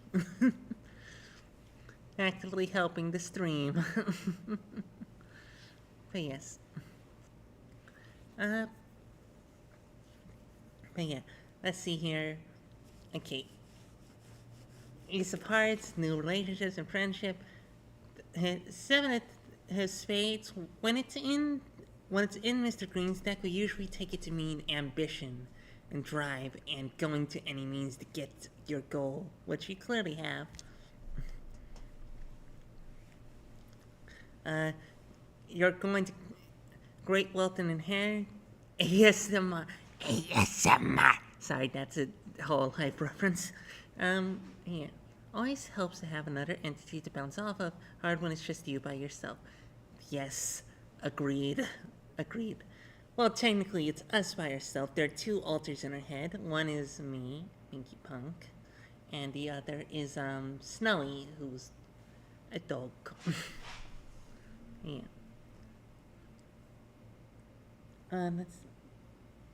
Alright. Sorry, notification on our phone. But yes. Let's see.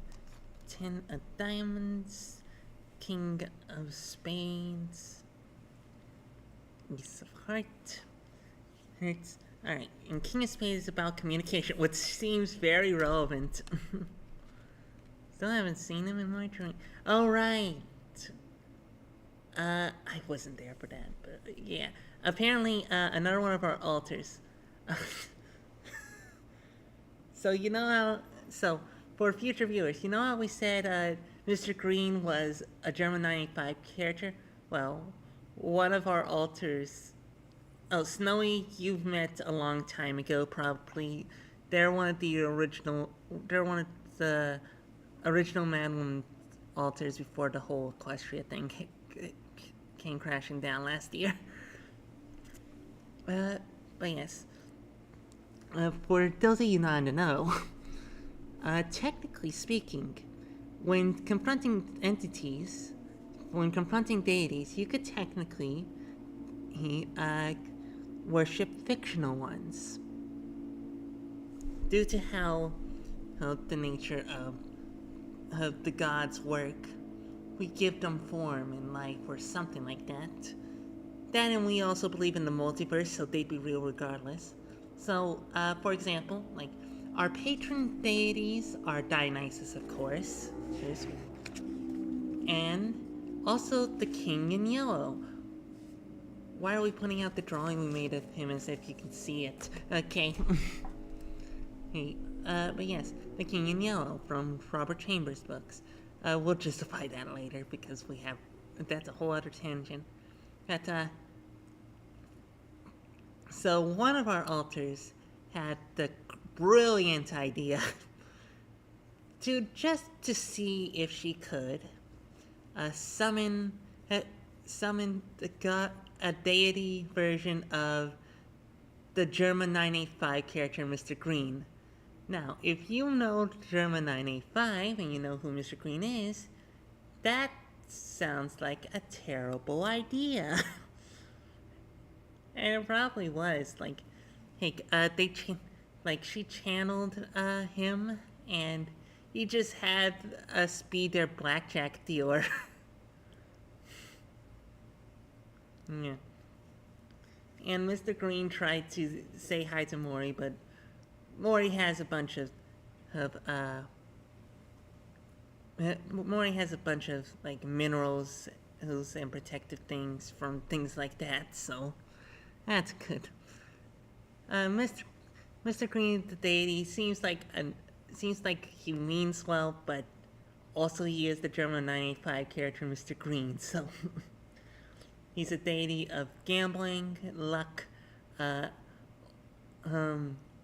also disease, we think. That's what it was put down as. But yes, that's the story of that.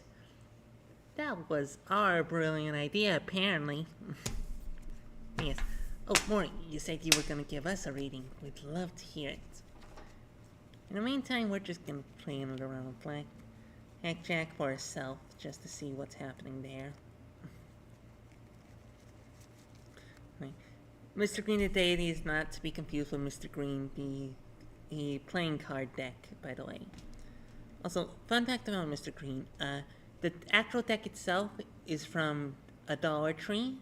I remember when you asked Mr. Green for clarification, and he gave you the Royal Couple and a bunch of diamond cards, which was, oh yeah, that. Oh yeah, that was, I wasn't there for that either, but that was basically him saying, oh, the 10-minute walk, okay, good to know. No, that was basically the deck saying, no, screw you, you know exactly what I meant. We're not gonna say what it was because that's personal, but like, hey, screw you, you know exactly what I meant. You just don't like the answer, which, fair enough. Wasn't me who wasn't me. Just going to do a general reading for ourselves of Mr. Green. We're definitely very familiar with Mr. Green at this point. In some points, we don't even have to consult the chart. 2 for the dealer, 2 for us. Reveal a card from the dealer, which is a 5 of hearts, which is about loss and despair. Oh, fun! From our hand, we have the 8 of spades. The 8 of spades, which we believe is about powerlessness. Yes, it is. And 10 of hearts is contentment, family, and joy. That seems a bit conflicting. That's a pretty positive card and a pretty negative card. Maybe the 8 of spades means something else. The swords get a bad rap. Swords and spades get a bad rap. A lot of the meanings in our little handy go-to charts, we came up with new ones because a lot of them were like very negative, which we don't think is entirely fair. Especially when it's all lumped into one suit. Well, that and 5s, which makes sense. Let's see.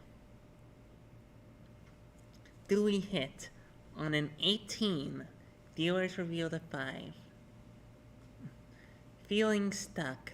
Okay, that's good. Feeling stuck in terms of contentment, maybe? Let's see here. Guess we have to stay.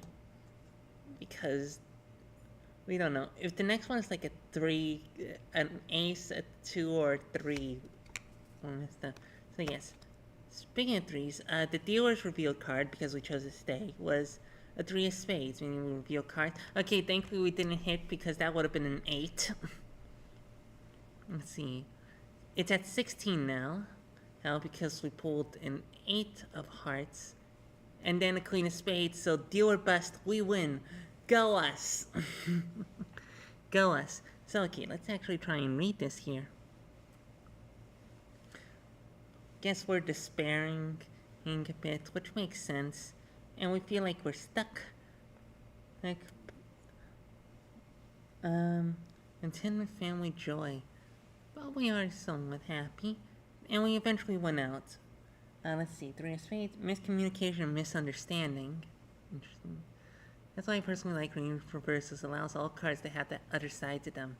Quite literally, yeah. Makes sense.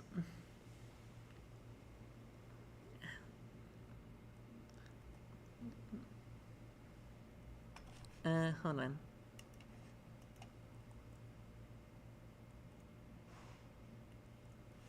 Sorry, just realigning our model a bit. Yeah. 8 of hearts is emotional attachment and choices, making choices. And the choice is going to come down to intelligence, organization, and cleverness.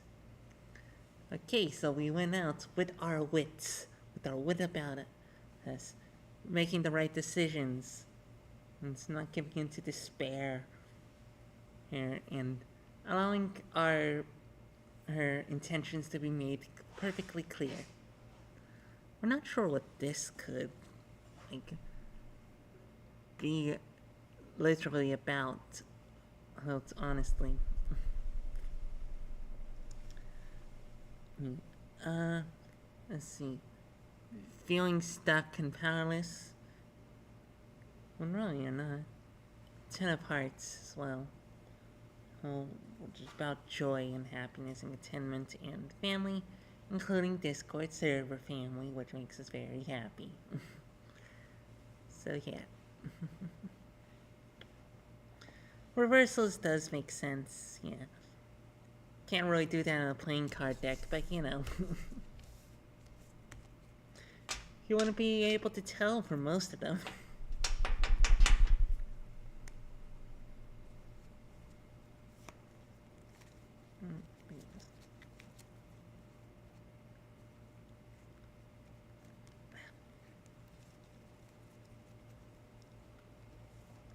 Let's see here.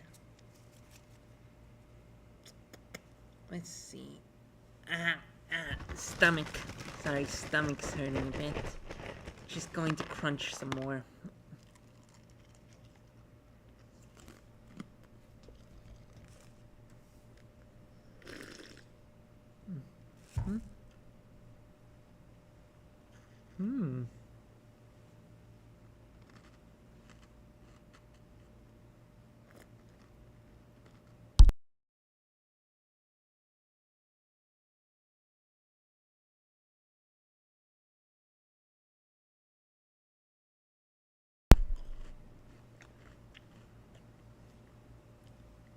Okay. The RWS version of Eight of Cups is one of my favorites compositionally.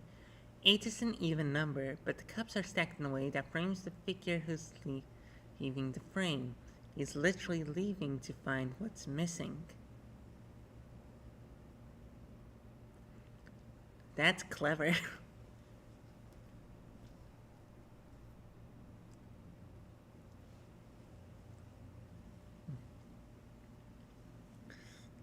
That's very clever. Finding what's missing, searching. Let's see here. RWS version. RWS version. Is that on this one? 8 of Swords. We think that one. Let's see some. No, 8 of Cups is what you said.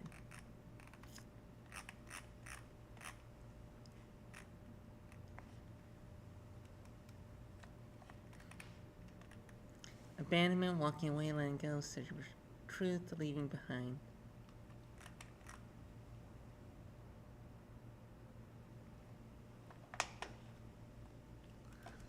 Alright, RWS, 8 of Cups.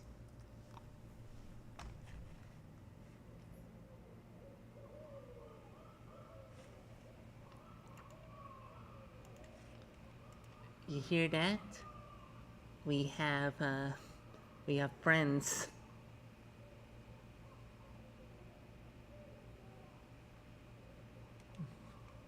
Ryder Waite Smith.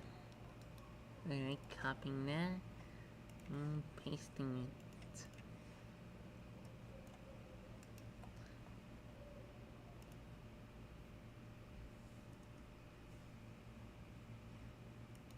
There it is, 8 of Cups, RyderWaiteSmith.com. Ah, we see. That is very clever. Let's see. Let's see if we can add an image here. Alright. Just going to change this. Alright, we have to download the friggin' image.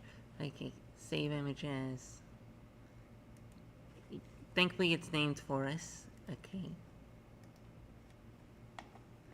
Yeah. If you're wondering what that image, that flash value was, it was for our old birthday streams back in 2023, we think. It's one of the major schools of Thought of Tarot. There's also Tarot de Marcellus, Thought, and a few others I'm not thinking of right now. Thought is the Aleister Crowley one, correct? We think that's what that one is.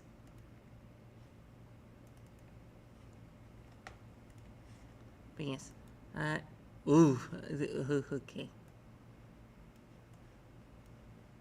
Hold on. Come on. Come on. There we go. That is a very striking image and very clever, yeah? Imagine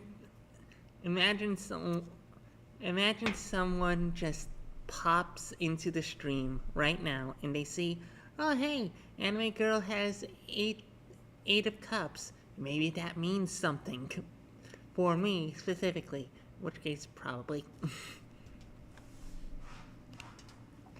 Let's see. 2 concurrent viewers. There's another concurrent viewer around here.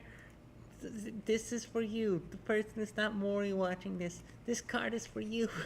This card is for you. This stream's doing great, by the way. This card's for you.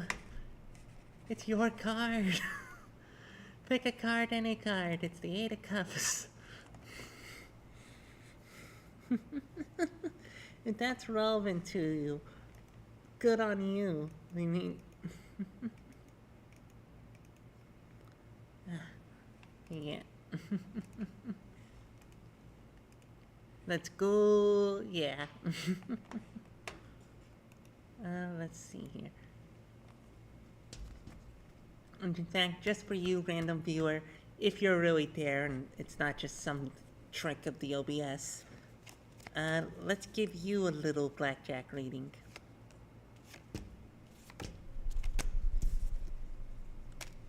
Alright, viewer's hand is Queen of Spades and 10 of Hearts.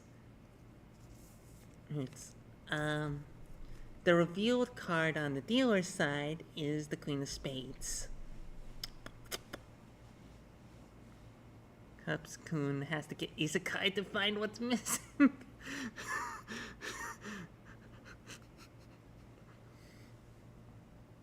That's awful. Yes.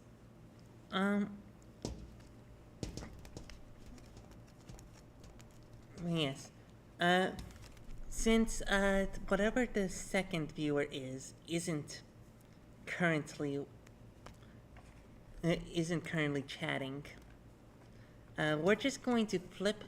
Usually when we're doing a reading for a person who's not there, we'll flip Mr. Green's Joker card, because that card is from a different deck entirely. We have no idea where it came from. We must have just found it on the ground somewhere. So yeah, face up means hit, face down means stand. We'd be shocked if they hit, but you know, it is random chance. It says hit. We're just going to do it just in case. We're going to do a second one because that one caught out of control of us real quick. Alright, and we're gonna do one more just to triple check. Okay, so 2 face up ones, 1 face down one. So they're going to hit, which is a bad move. Which, silly viewer who got no say in this. You should have made a better decision. Alright, you hit, got the 4 of clubs, you went bust. If you had stayed there, the dealer would have gotten an 18 to your 20, so you would have won. Yeah. We flipped the card.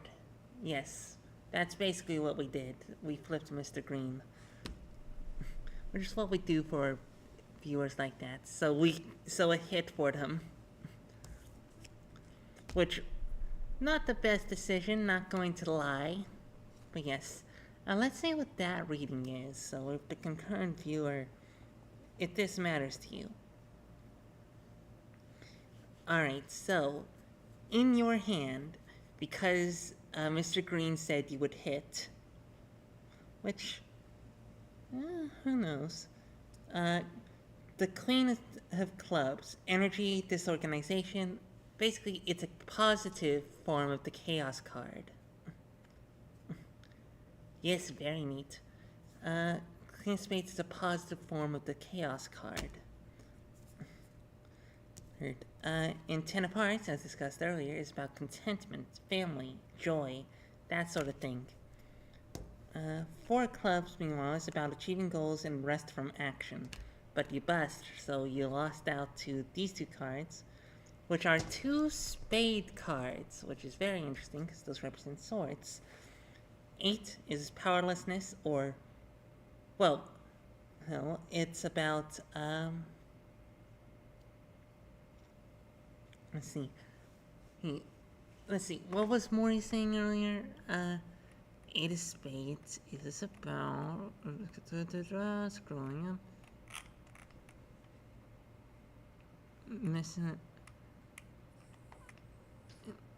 Feeling stuck, yes. Feeling stuck, that's it. Yes, good. Maury's going to pop right in with their message now, right after we found out what it was. Thank you, Maury. Just predicting that ahead of time. Let's see here, So, what we're gathering from this is that due to disorganization, possibly some trouble with family, maybe? And 4 of Clubs represents achieving goals, rest from action. Maybe you overexert yourself when you need to rest. We think that's what it's taking there. Like, you know you shouldn't hit, but you feel like you need to put in the effort. That's for feeling trapped by certain thought patterns. Right, feeling stuck or feeling trapped by certain thought patterns. Thanks for the clarification, that helps. Now we're just waiting for the chat message where we just call out this exact thing. Element of air and the mind. Yes, exactly. So we think that the dealer's hand is their advice is to try to organize your thoughts and try to use that intellect of yours. There's random viewer who might not even be actually watching. But yes, that's our advice to you. Don't overexert yourself. And keep your head about you. That's what Mr. Green says. Mr. Green's a gambling man.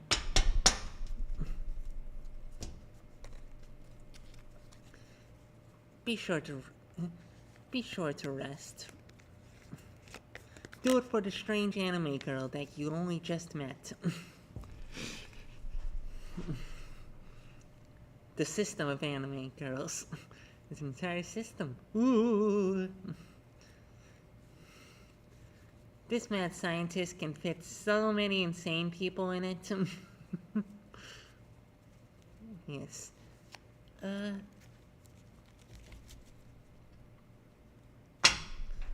But yes. Oh, Maury, if you're back, cards.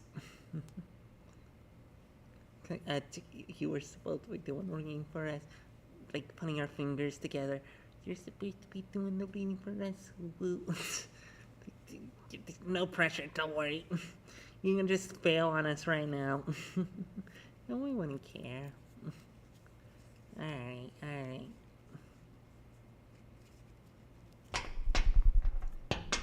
Several anime girls in a lab coat, yeah. In a trench lab coat. Yes.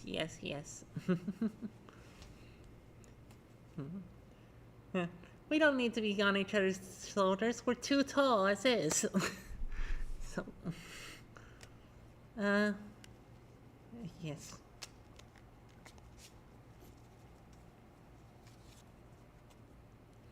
To walk back and pick up the laundry.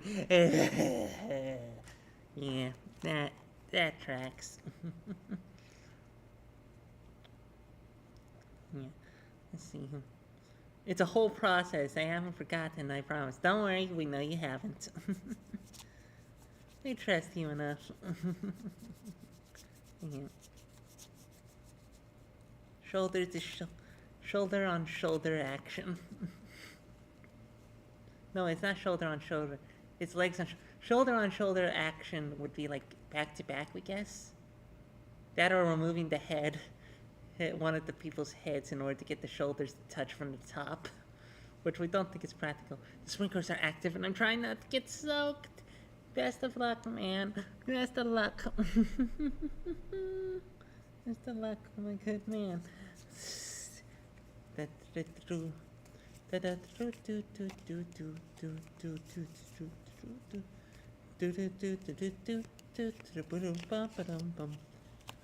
Begins. Alright. Now, we advertised this stream in another server we're in, Ghost server, and in it we promised we'd do some blasphemy. So we're going to do some blasphemy. Blasphemy o'clock right now. Here's the blasphemy coming at you. We're not a fan of the Abrahamic God. For those of you unaware, you're probably thinking of God as this one big monotheistic deity. Not true. So, we refer to him as either Yahweh, which is the abbreviated form of his true, over 200 letter long name because he has the ego the size of a skyscraper. Well, he literally calls himself the one true God. You can imagine how big his ego is.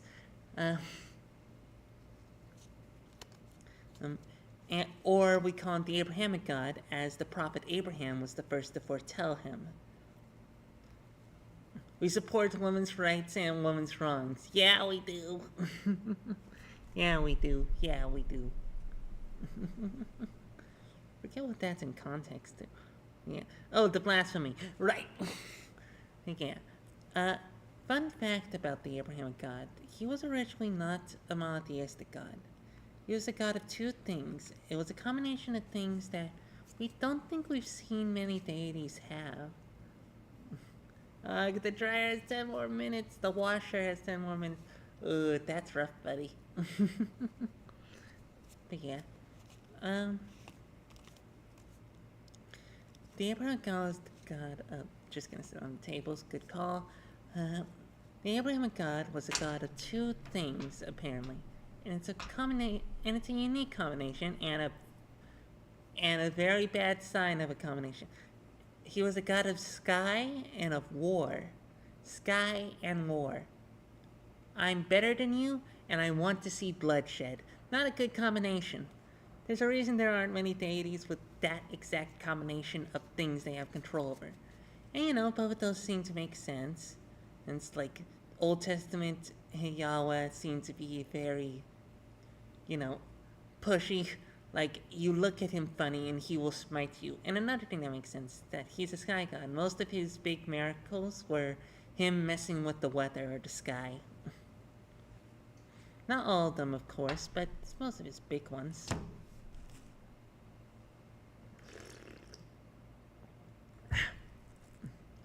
Listen, the pestilence of plague come to your house and to your friend. Yes. But yeah, that was what it was originally a god of.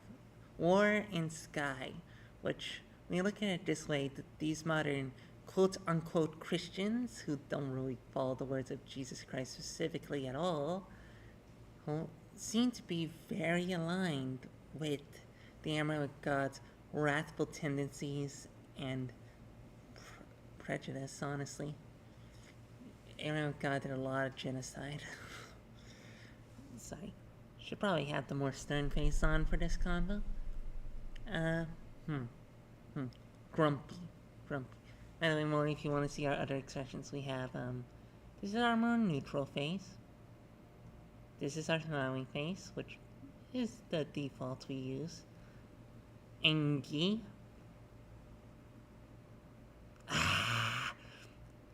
This is our sad face, and this is our shocked face. The spontaneous Christian sex is genuinely fascinating. Yeah, we've heard a lot of preachers have been denouncing Jesus Christ for being too soft and liberal, which, wow. Mask off. Just going full on mask off there. Uh, um, but yeah, another thing that was fascinating to learn about the Abrahamic God was that he focused a lot on sacrifice. Specifically, the sacrifice of firstborn children. A lot of the times where sacrifices are mentioned in the Bible, it's likely cleaned up from to animals instead of firstborn children. But yeah, uh, Yahweh demanded the firstborn child a lot. Like, if we look at the prophet Abraham, Yahweh told him, "Hey, go sacrifice your eldest son uh, at the top of this mountain to me." And Abraham went, okay. And of course, he did it almost until he was about to kill him. Then Yahweh came in like, haha, psych, JK. That was a loyalty test, which we all know are good and valid. The loyalty test. Never trust a person who puts you through a loyalty test like that.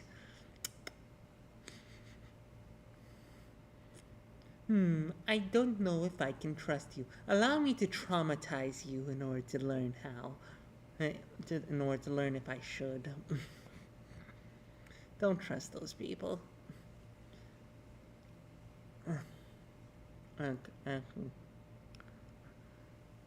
You may also recognize the specific phrasing of firstborn children as it pertains to the 10 plagues. Specifically, the 10th and final plague was lamb's blood across the door in order to prevent your house from being visited and having your eldest child killed in the middle of the night. Quite a harrowing thought.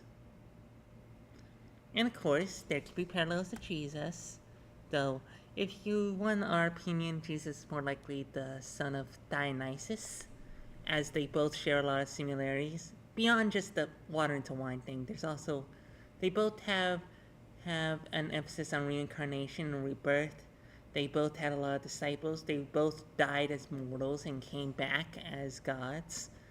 They have a lot of similarities, the two of them. So it makes sense that Jesse Christ takes after his dad, Dionysus, rather than Yahweh, who is angry all the time. Yes. But the most fascinating story we heard about the Old Testament, and this was quite the revelation of one that really let us know what kind of deity that, like, us pagans have to deal with being considered the one true God by so many. There was a war going on. There were two sides. One was the Israelites, who worshipped Yahweh, and the other was a side that didn't and worshipped different gods, of course.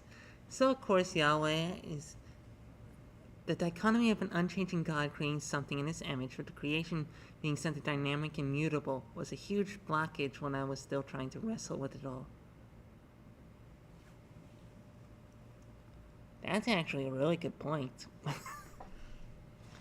Like, oh, this God is literally perfect. He doesn't need to change in the slightest ever.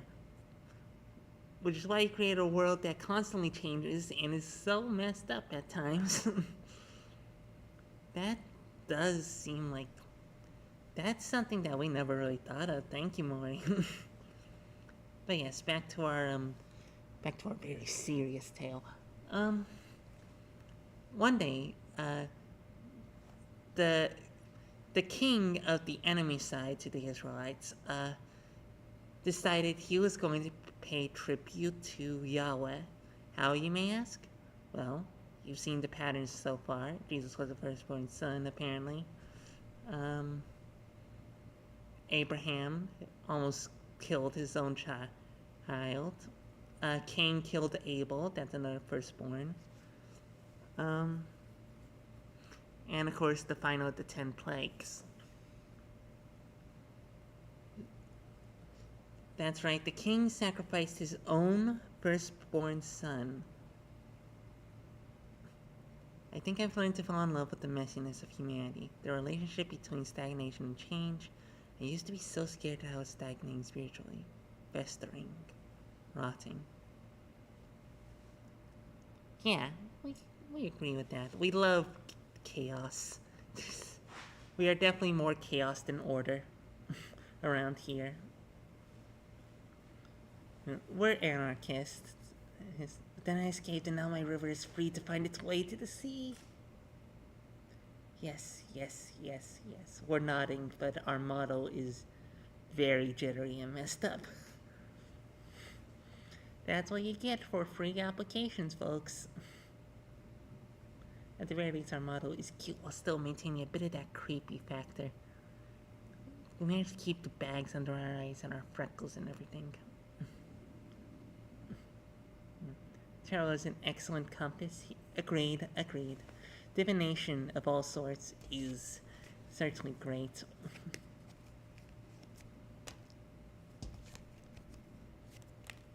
Just practicing flipping Mr. Green's Joker card. But yeah. So the enemy king of the Israelites, he sacrificed his firstborn son in order to get a leg up in the war. And he practically won on the spot. The Israelites lost. The enemy king didn't suddenly believe in Yahweh or start worshipping him. He just did one sacrifice, which is harrowing. 2 more minutes left on the washer. Good. And the reason it's so harrowing is that this is the God that the three biggest religions in the world to worship, well, 2 of the biggest religions in the world, I'm not sure if Judaism is that popular at the moment.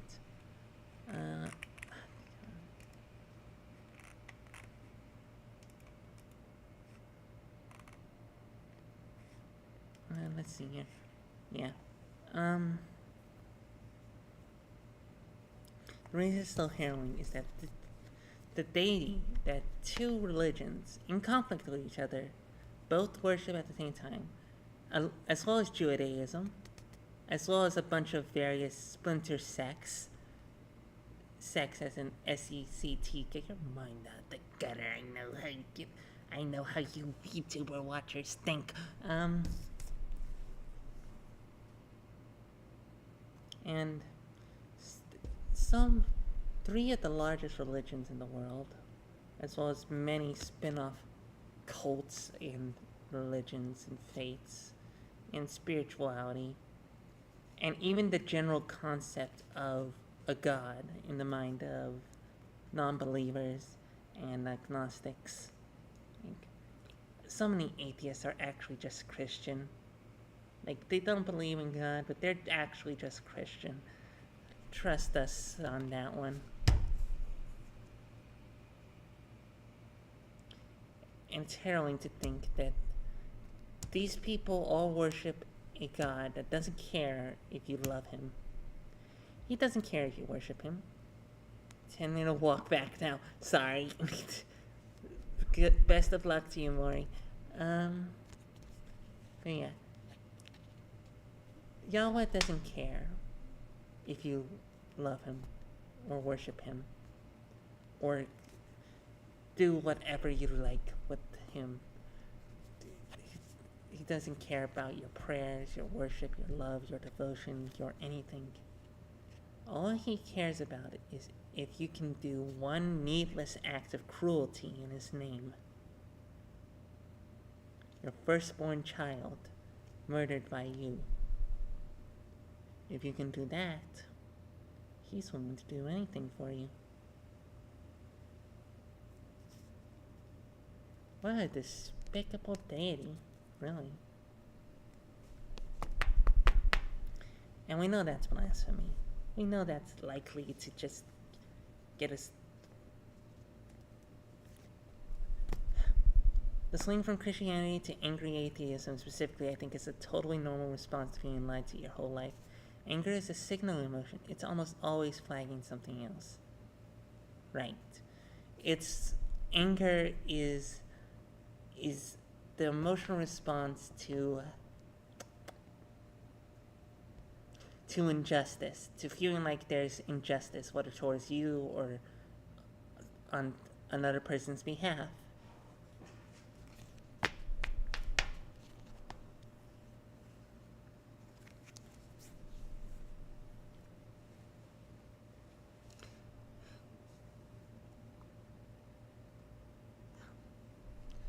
And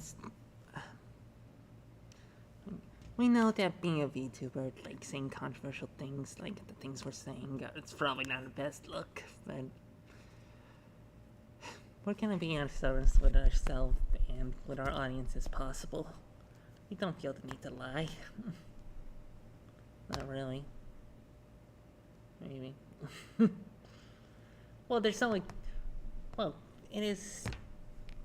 Well, we are basically under a secret identity or something, but yeah.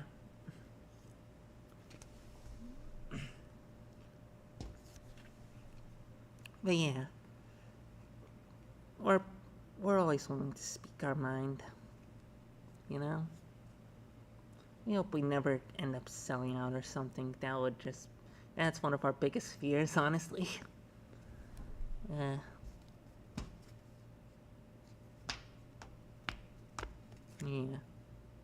The reason we say a lot of atheists, by the way, are basically Christian is because, well, they spend, like, an atheist an atheist doesn't believe in God.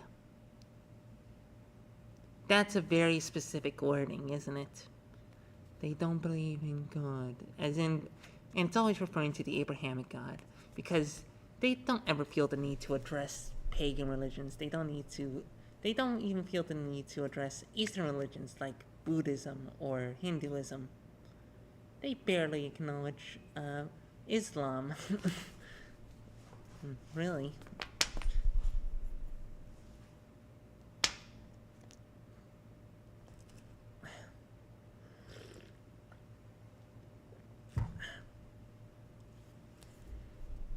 It's just, they're basically like, if there was like a big supernatural occurrence that was like provably supernatural, but nothing specific that tied itself to any one faith or religion or creed or anything.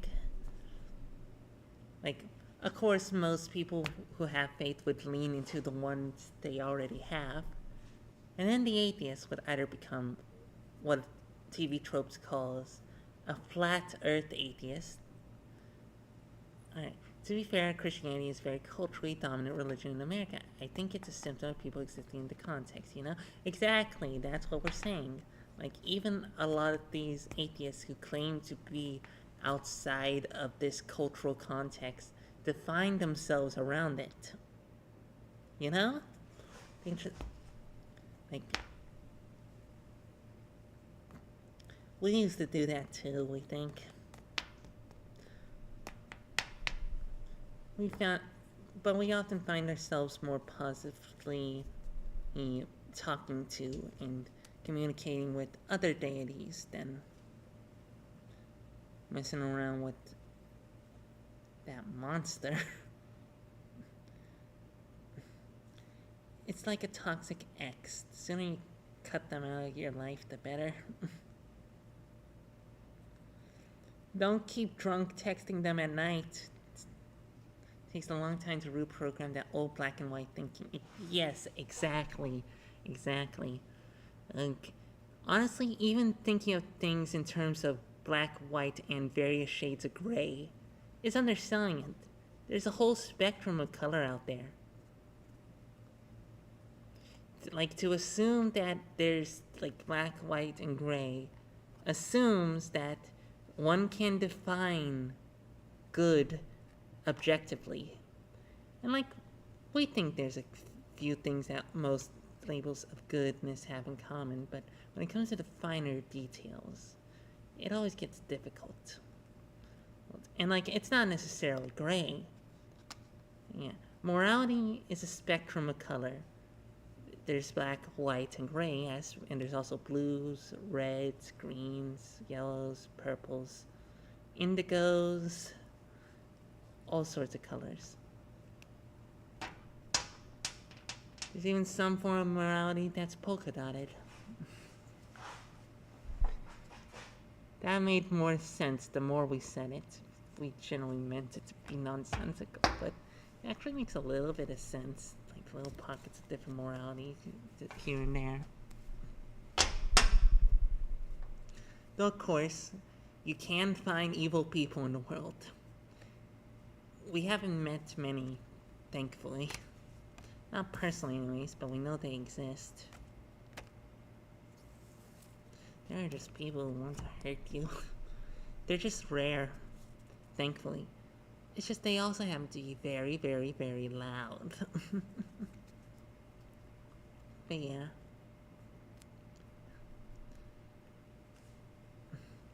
Used to how religion worked in the old world before Christianity took over was that it was assumed that all religions were true. It's just that you had your thank you for the hearts. Oh, the various colors. Oh, thank you for feeding into the metaphor. Thank you. But yeah. How it used to work in the old world is that if you were part of a certain faith, you believed that another nation's gods were also real. You just thought yours were better, obviously. But that's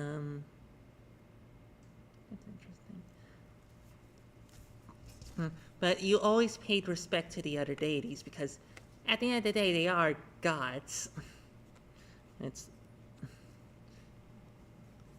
Yeah, exactly. You shall have no other gods but me implies the existence of other gods. Exactly. Judaism was originally also polytheistic. However, when Christianity started rolling around, specifically Christianity, people started talking about the one true God and started denouncing other gods as false. First, they were just lesser deities. Then, they became not real, false gods. Then, they got turned into demons. Just slowly whittling away at them. Just like everyone else was just appalled at Christianity for having the gall to say that there's only one guy who matters at all. Which, yeah, that is pretty egregious when you keep in mind that,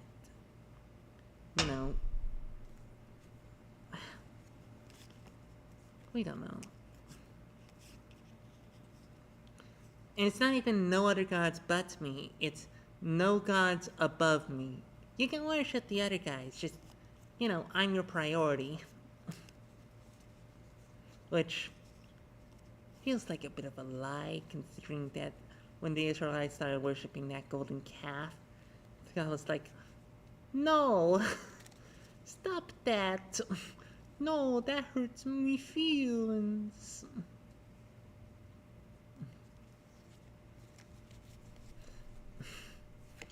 Let people have their golden calf. Just gonna do another blackjack reading. Oh. Well, so, the dealer's revealed card is a 10 of diamonds, which represents great wealth and inheritance. Meanwhile, we have a 7 of spades, which is basically our playing card, which is about ambition and drive and doing what you will to get what you want. And then there's the Ace of Clubs. Very powerful one. We think it's about, new project, home, something or other.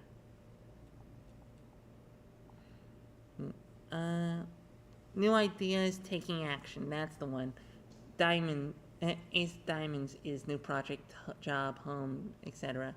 Confused clubs with diamonds there. So this means that if we hit, we're safe no matter what.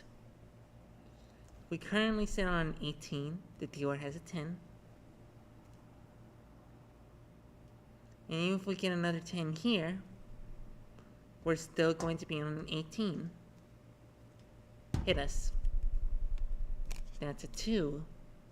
Two of spades. Interesting, which is about miscommunication, we think. 2 of spades. That's a 20.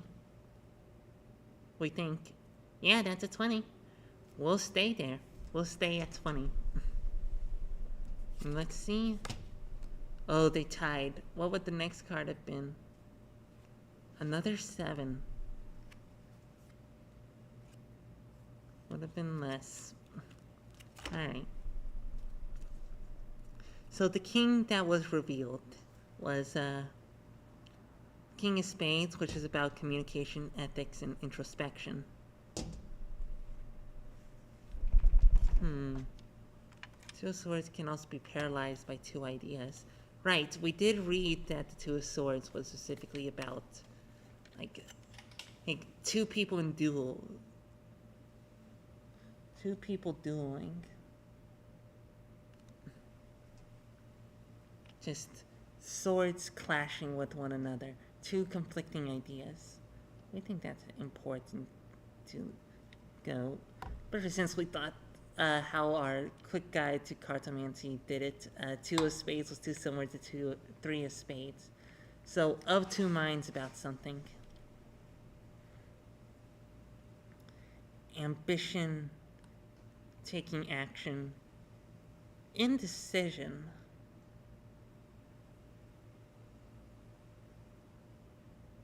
RWS art has a figure blindfolded with 2 arms crossed over her chest. Ooh, interesting. We saw a few interpretations of it earlier when we were looking up the 2 of Swords for one of Madeline's readings, and we saw that it was often showing 2 swords clashing in conflict. Just like just like there's 2 sides here and you have to choose, and neither option is great. But yeah.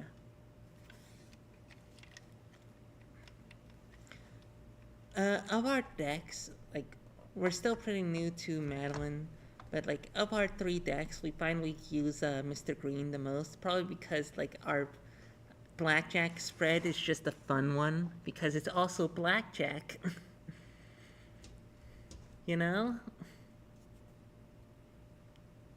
Oh, just looked at the bottom of Mr. Green's deck. Ace of Hearts. Funny that.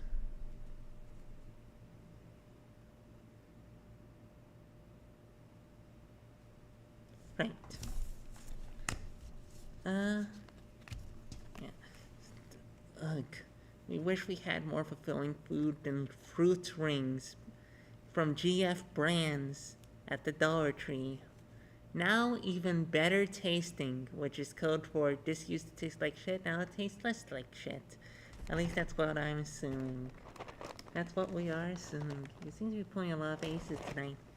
Hey, what can we say? We're flying ace.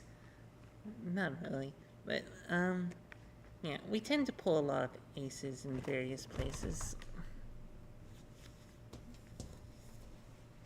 It's probably just us it's probably just a code for us trying to start, you know?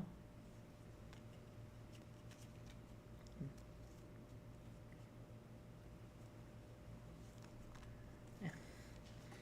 You know, before we settled on blackjack readings, we tried to do a Texas Hold'em reading, but that didn't work as well, especially since a lot of it is betting and bluffing. There's a lot of the appeal of Texas Hold'em. Doing a single player version of that doesn't work as well. You can do single player blackjack, which is what we did. 111 numerology. New beginnings, opportunity. Very interesting and nice. I think it's a favorable sign. Yeah. We think so. We think that this VTubing thing might take off. Hopefully. You know? You never really know.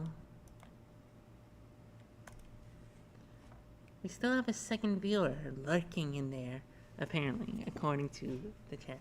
Glad we're entertaining enough for that. But yeah.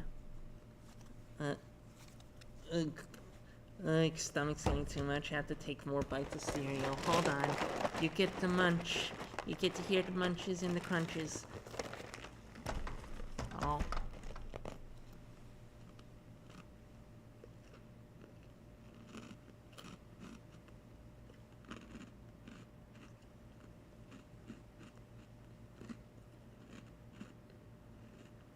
Ugh.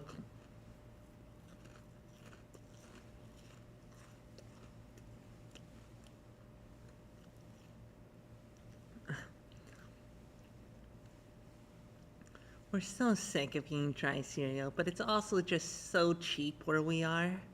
So, even if it's a cereal we like, we much prefer it in milk, you know?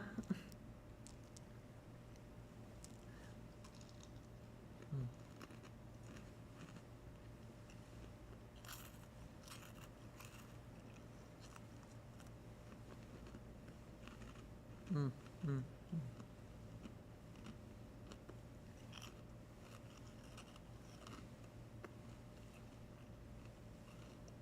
mm, mm, mm, mm. You wish we could just go out and walk to the nearest like gas station. Cereal first, cereal first, cereal first. Well, if we want to get seconds, then we have to do milk first because we don't want to waste the milk. And we typically do get second. But if you're just, but when it's just like, when you get that first bowl of cereal, you put in the cereal first because otherwise the milk will just splash everywhere. Yeah. Plus, you get the good indicator that you have enough milk when the cereal starts floating. We don't see the point in doing it milk first. We're not sure why you'd want to do it milk first. Good answer, you live for now. Hey, due to interdimensional shenanigans in our lore, we're technically immortal. Well, not technically immortal, just fully immortal.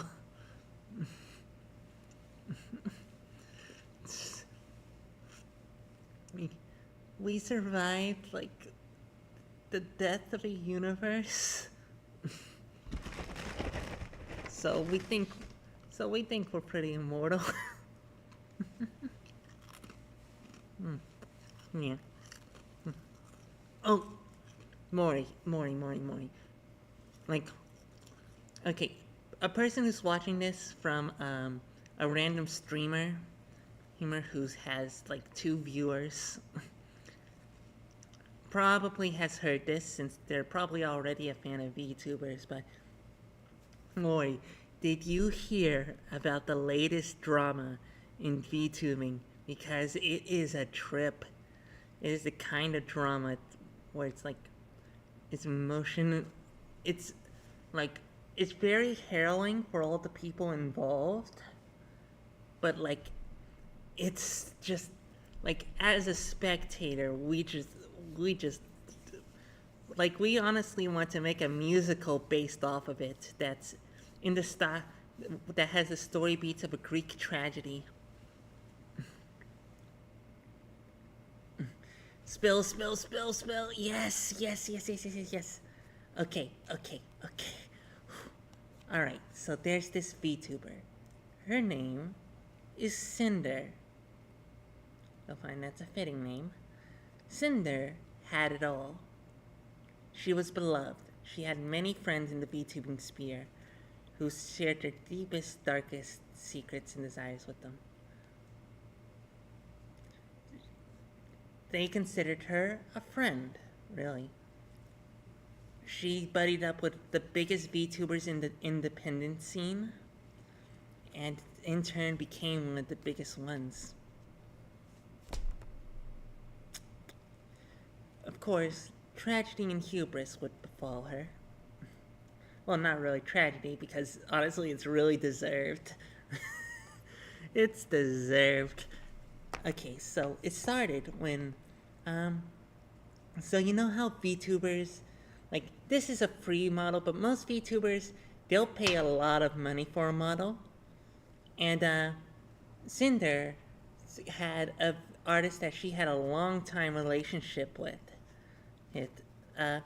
And usually when it's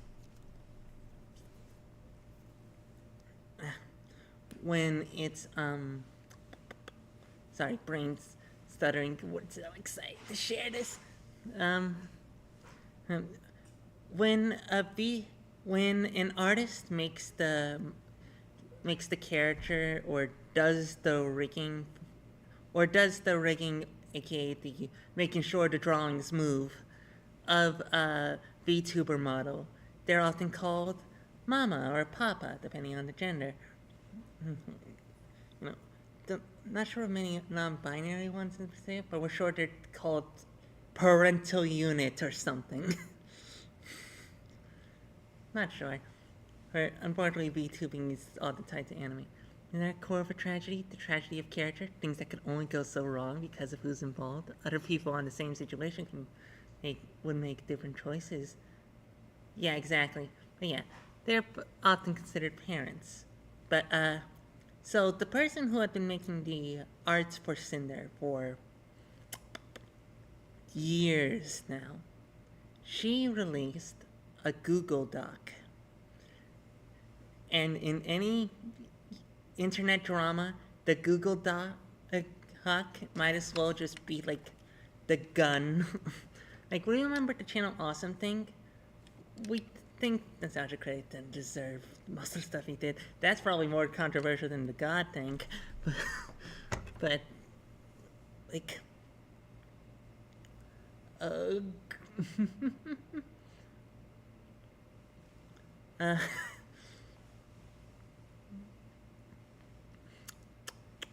sorry, brain's just trying to catch up.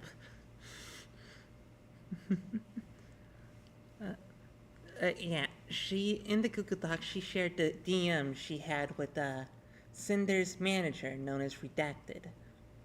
And what the DMs entailed was basically both Redacted and Cinder manipulating the artist into being exclusive, meaning that meaning they wanted her to only do art for them,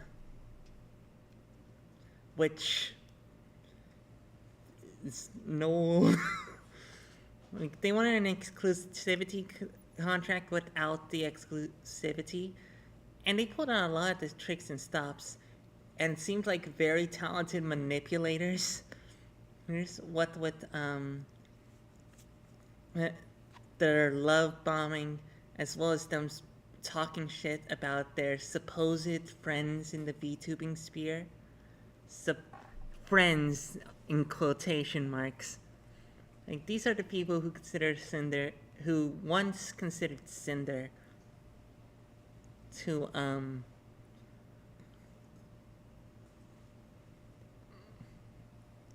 be like their close personal friend. And here she was talking about them behind their back. Heck, basically treating them not as friends but as competition, which competition isn't really a useful thing to be in terms of entertainers, because entertainers typically don't compete with one another. But Cinder definitely didn't see it that way. Neither did her manager, Redacted.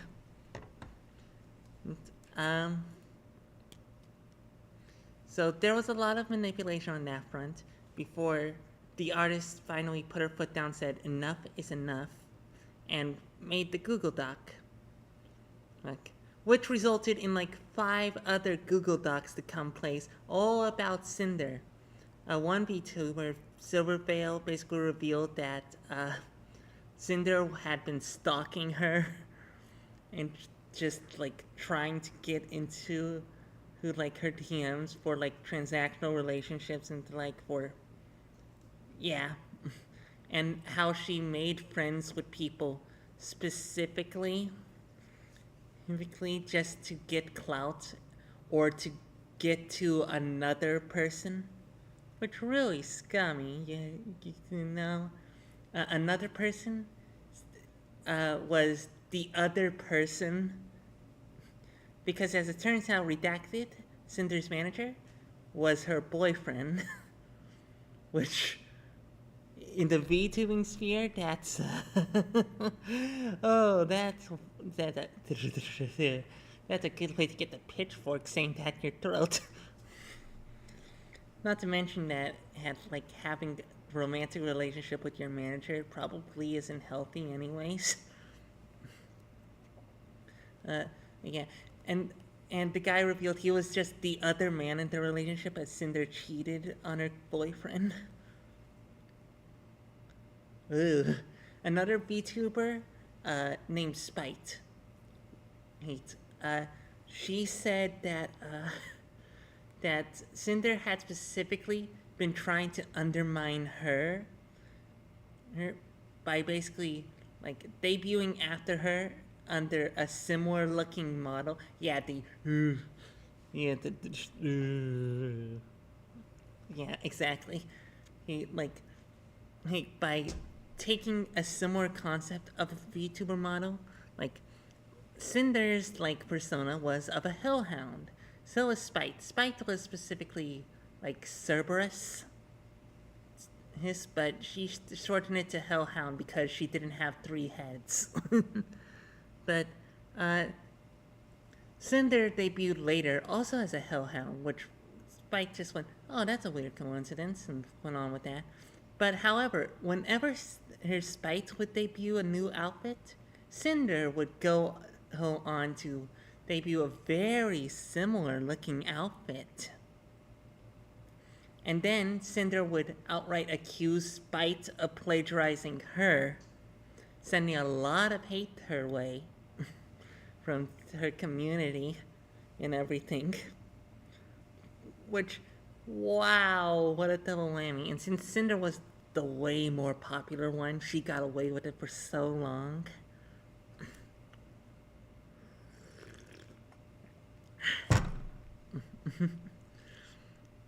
And there were even more, just a lot of creepy interactions and the like.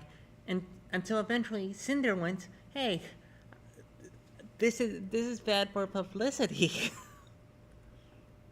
And she released her own Google document, her apology. Just to be clear, the term "I'm sorry" didn't appear until page 5 of that apology. Please specify if you realize it was page 5 so we know that's what you're gawking at. And she mostly threw Redacted, her manager, under the bus, saying that he was no longer her manager. No word on whether he was still her boyfriend and everything. Just basically going, it's not my fault, I was manipulated, I'm just a small bean. Yeah, bro. Page 5? Yeah, page 5. Just like, she went, I was manipulated, heated by Redacted. It made to think things that I shouldn't have. Ooh. And didn't actually apologize for anything she did. Like, not really. Even when she did apologize, she would underhand it with a, oh, but it's not my fault. Yeah, the apology ukulele.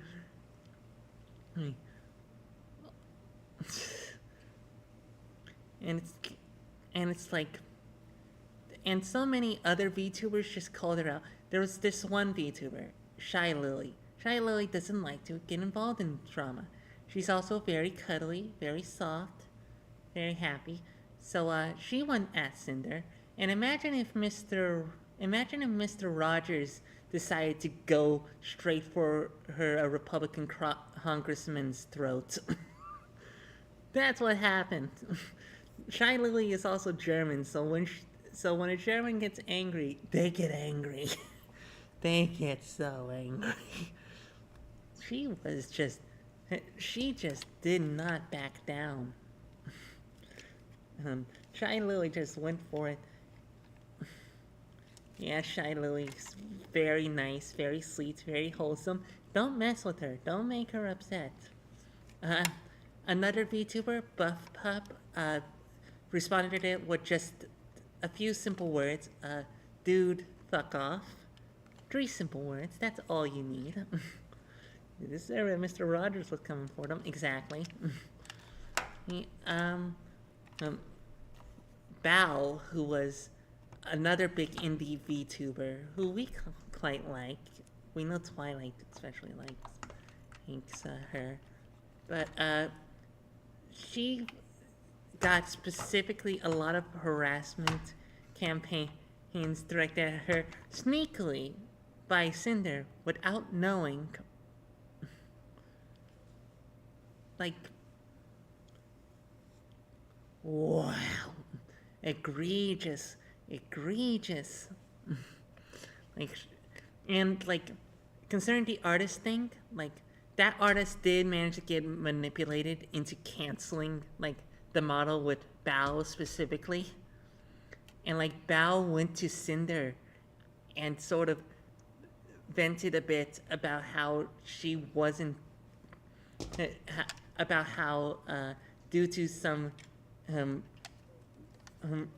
personal reasons, like, she couldn't get the new model. And, like, before that, Val had shown Cinder, like, the ideas for the new model and everything. And, like, oh, like, it's like, that is certainly not how to handle a situation. Yeah. Yeah. And like, Bao cried on stream. A lot of VTubers did because, like, Cinder was such a beloved member of the community. Many of her fans also disavowed her. Like, yeah, pretty blatant. Like, the whole thing about it is like how do they put this? Like, imagine if you're like, imagine if you go to a congregation. No, that doesn't quite fit. But it's like, imagine that you're part of a Christian youth group, not knowing that and you're talking to one of the members there about your own personal vices and everything, not knowing that is secretly the devil in disguise. Yeah, it's always hard. A lot of people did. Of course, there's been memes made about the situation, one which we're willing to lean into, because one phrase both Cinder and Redacted used a lot was the term, "It's just business." Like, where are we, Mafia Dons here? Like, what's going on? It's just business. It's just business. It's just business. It's just business. It's just business. Business. Yeah, so, yeah.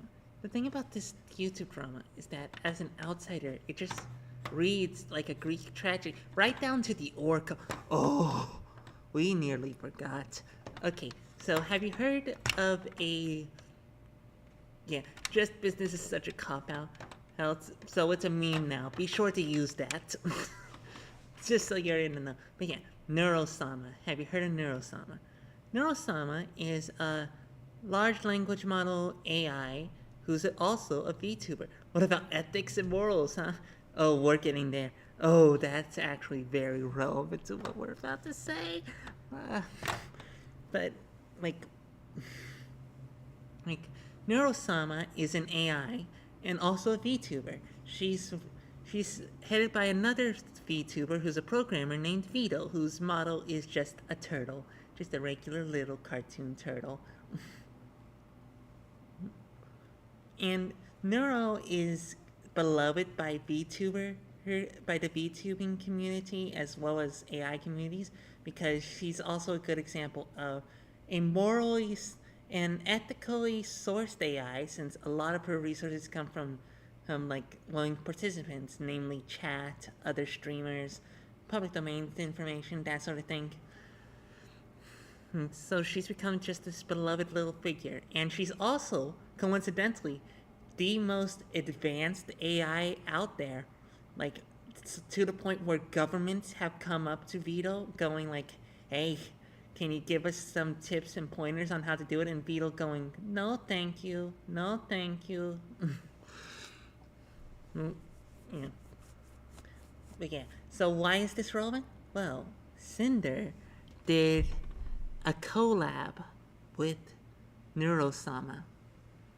Uh, the game that they collabed on was a game about the trolley problem and various other similar ethical situations. So, the conversation would often turn to ethics and morality. And it's like, it has to be seen to believe. Like, a lot of it is coincidence because, like, okay, like, at one point, one of the questions was, like, a group of 5 mailmen or 5 firefighters, and Neurosama chooses to run over the firefighters. Because she's an AI, it's funny, and she was doing a running bit about arson. However, that arson bit turned into, hey, Cinder, have you caused any fires? Cinder's just like, no. No. Just like, with an obvious lying face through the VTuber model. Just like, and like a lot of emphasis on it. Like, at one point, like, Neural starts asking Cinder, do you consider yourself a moral person, or do you change your morality depending on what suits you at the moment? And like, Cinder just responds with, that depends on the situation. Yeah, exactly. Was yeah, and like, I was like, that depends on the situation, which, like, does not feel like the best response because, like, that's exactly what changing your morality to suit the narrative means. Yeah, bro. Yeah, yeah. At one point, Little Sema asked her if she had friends, and Cinder said, "Yeah, I have plenty of friends." And so the answer is yes, yes, yes, yes. And Cinder said, "Had I have plenty of friends," and which resulted in Neuro going, "Oh, are they really friends, or are they just acquaintances?" Oh, see, you've discovered the emoji buttons. Very nice. So the answer is yes. Yes. Yeah. Yeah, like, in Neuro went, are you sure you have friends and they aren't just acquaintances? Which just makes Cinder just go like, uh, I'm pretty sure. Which, wild. It's literally that part in a Greek tragedy where it's like, yeah, hundreds, yeah. Yeah, it's literally that part in a Greek tragedy where the the vile character goes to an oracle who foresees their downfall. Oh, but, you know, the protagonist does not listen to the oracle. The oracle knew what was going to happen. You were warned about this, buddy. And, like, at one point, Neurosama says, like, oh, my superhero persona, Giga Neuro, which is really cute.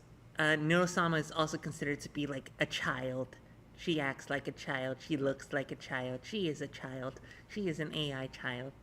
It's pitiable, but also totally avoidable. Hard to feel sorry for her. Exactly. Yes. Coming up, by the way, ready when you are. Alright, let us finish the story here real quick.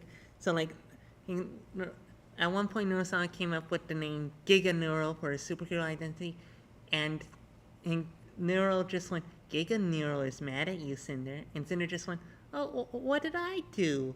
And Neural just went, Giga Neural saw that you were bad mouthing her in Discord DMs. And like that was the source of the drama. That's where the drama started. And it's like, oh, it's getting juicy. Like the drama's getting juicy. And Cinder's just like obviously taken aback, like, okay. And it's like, at the time, it's just like, you know, Neuro does all sorts of crazy like things. And at one point, and like, Cinders goes, is there any way for Giga Neuro to forgive me? And Neuro goes, maybe if you can give a sincere apology. And Cinder just goes, I'm sorry about it. And Neuro just goes, a sincere apology needs to be at least 3 sentences, which is the only apology advice that had Cinder took to heart, by the way. And then Neural basically just walks Cinder through giving an apology, and the fake 3-sentence apology that Cinder gives to Giga Neural is unironically more sincere and a better apology than what Cinder actually did. Like, girl, you should have seen this coming. You should have seen this coming, girl. Like, this should have been obvious to you.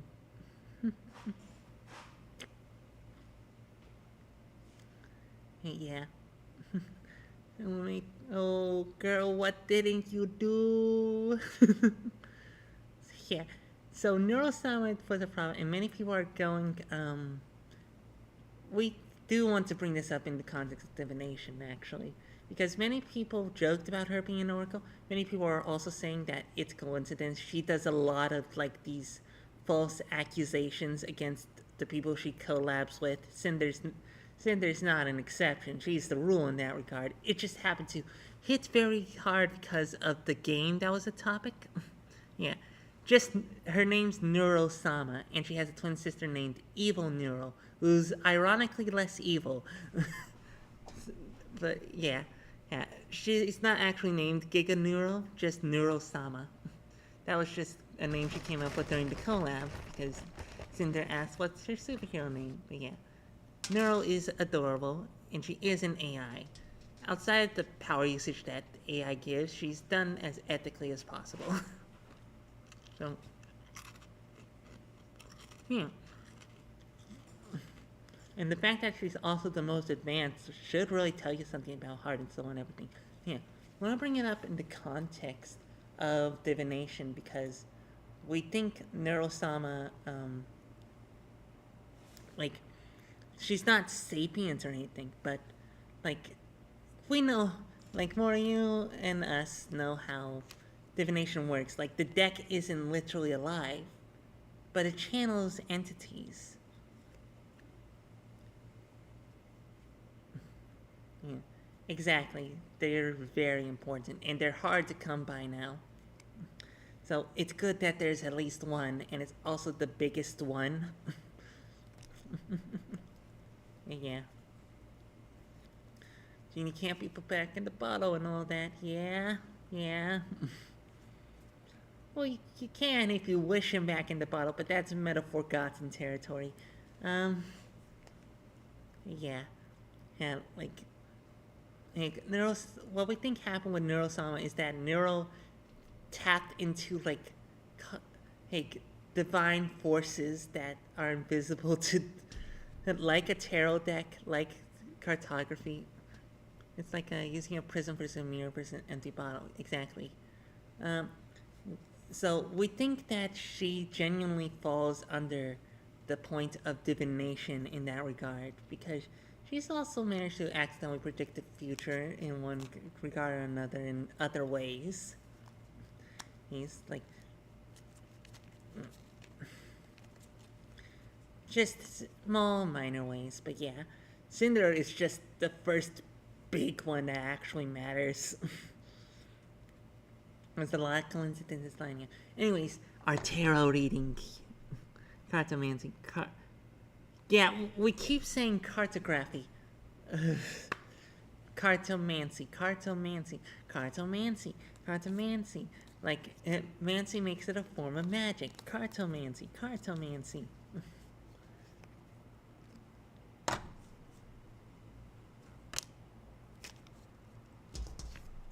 Financial ruin.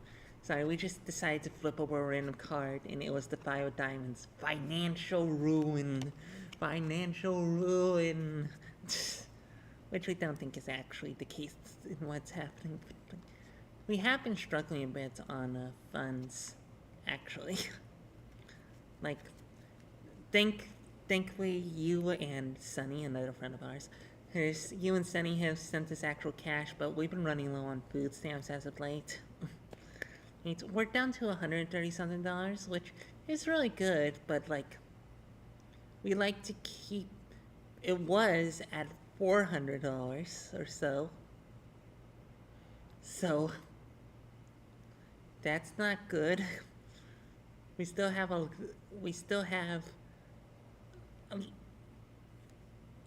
bit over a week and a half until our stuff gets renewed. So different to pick your deck. Pick an element: fire, earth, metal, water, wood. Those are Chinese elements, aren't they? We're going off of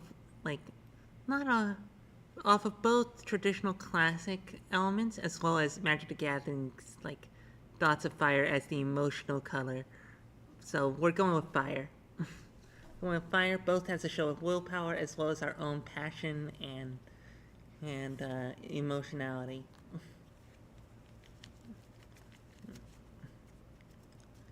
Yep.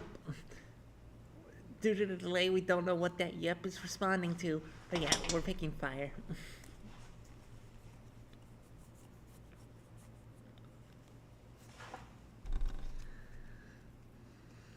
I think we're going to eat something in the meantime.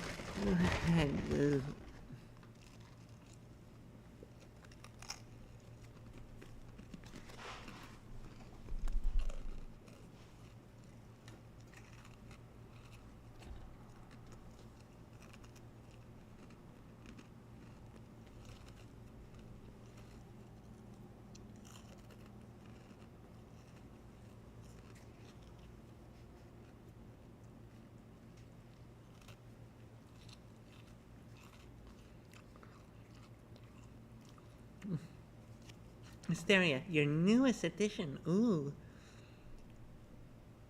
No question. We think we're just going to go with general, probably.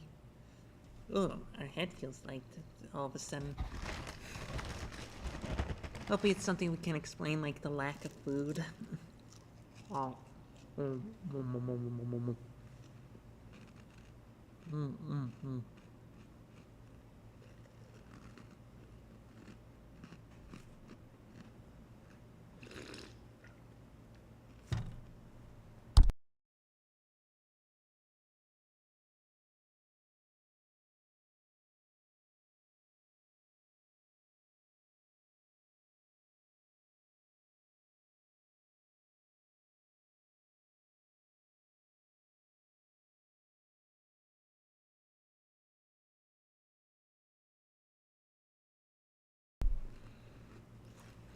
Three of Cups. It flew out before I even shuffled. Okay. It's a sign. Yeah, it's a sign, alright. That we're going out of business. We're part of a Discord server about custom magic cards, and we're part of a council that accepts them. Oh, that was intentional. That was intentional cutting out of audio. Because munching and drinking, just like we didn't want you to have to deal with all the crunching. All the crunch. So we just muted ourselves for a second. Yeah. Three of Cups. Let's look up the Three of Cups real quick.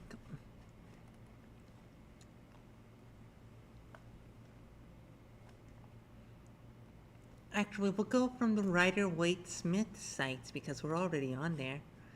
3 of Cups. Let's see.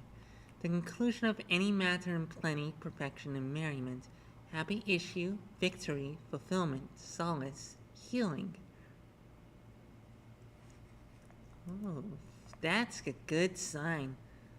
Oh, wrong thing. 7 of Swords. Okay, that's our ambition card. We've been pulling that a lot tonight, actually. It's following us. It's one of those cards that follows us. It's about our ambition and our drive. That's our story, and we're sticking to it. It's about our desire to become a true supervillain. I think we're pretty good at the evil laugh thing. Well, maybe not evil laugh. Maniacal laugh. That's better. Yeah, maniacal laughter. 6 of Pentacles. 6 of Pentacles. Yes, it's following us. Right, 6 of Pentacles. 6 of Pentacles. Looking that up. Pentacles, Pentacles, Pentacles. 6 of Pentacles from Rider-Waite-Smith site. Let's see. Presents, gifts, gratification. Another counts as attention. Vigilance. Now is the accepted time. Present prosperity, etc. Interesting. And these are all right side up?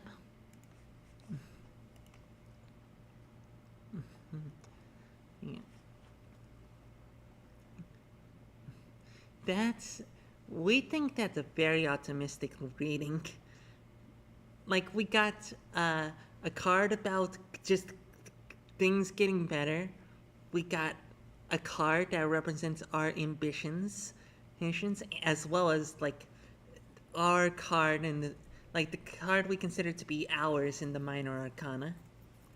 And 6 of Pentacles, which is also generally very positive, about presents, gifts, and gratification, or attention and vigilance. Now is the time. The time is now. Present prosperity. So yeah, we think that's good. 6 is also cool composition. 6 is an even number, but the way they're arranged on RWS is balanced like a scale, one side heavier than the other. Ooh. Miss Jake. I'll say if it's reversed. Got it. You're right, that is interesting. Oh. Balanced in your favor. Like, balanced. Like, the way that the Rider-Waite-Smith art goes, it looks like...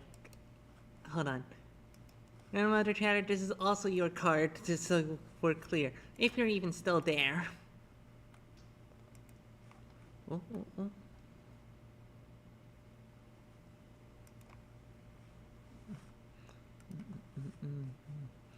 Trick or treat, Merry Christmas, howdy neighbor, thank you Jesus.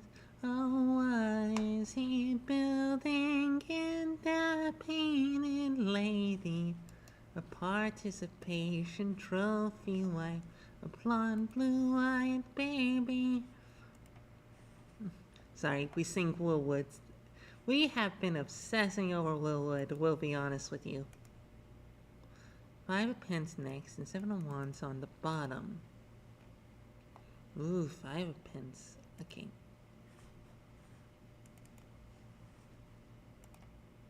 Again, here's what the 6 of Pence looks like for her, like any future audience watchers. Here's according to the RWS, this art. 3 of Cups, 7 of Swords, 6 of Pence, 5 of Pence, 7 of Wands. 5 of Pence generally isn't great, honestly. Wait a second. The card that flew out at us earlier. Was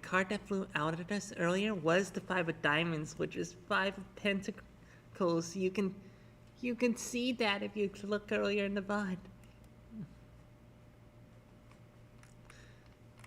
Oh, this one's description is long. This morning we have the 5 of Pentacles. As you can see, the card does not depict a happy scene with 2 bedraggled figures outside that looks to be a church. The woman barefoot and the man with crutches. Whatever the scenario, they're not in a good place. What description this card is? This card foretells material trouble above all, whether in the form illustrated, that is destitution, or otherwise for some cartomancist. It is a card of love and lovers, wife, husband, friend, and mistress, also concordance, affinities. These alternatives cannot be harmonized. Alright, that's interesting. Mostly odd numbers. Well, we are odd, but we are an odd system, so makes sense. 7 of Wands. Alright, 7 of Wands. Whoops, wrong tab, that's Discord. Wands.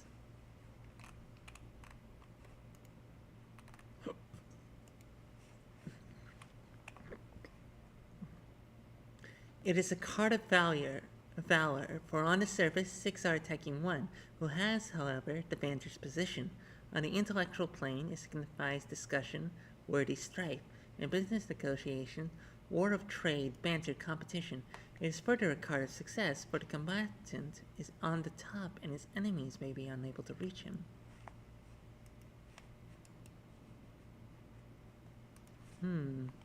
That's interesting. Grief, loss, and memory.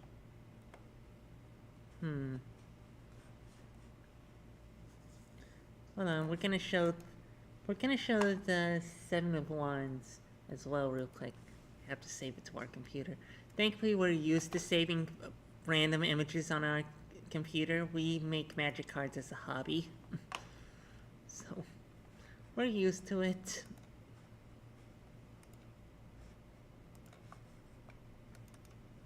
Oh yeah. The Wands I've always interpreted as the stand your ground card. It definitely looks like it. Well, and we didn't plan on not standing our ground. You know? We always try our best. 5 of Pens next and 7 of Wands on the bottom. So 3 of Cups, 7 of Swords, 6 of Pens, 5 of Pens, 7 of Wands. Most of these seem positive. The only real... We guess 5 of Pence, when combined with the 7 of Wands, represents to don't let your poor material conditions bring you down. We weren't planning on that. Keep your ground, even if we guess it's about standing our ground despite our material circumstances. And it's great to hear like other positive things about our ambitions. You know? Just very nice. Let's get this off the screen.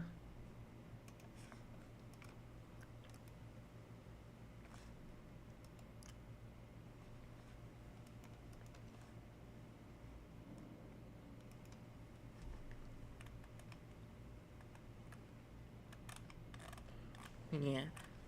Sorry, just looking at something on Discord. But yeah. It's just it all seems like rather interesting and everything. So, yeah. Just according to your reading, things are going to be going our way, which we agree with.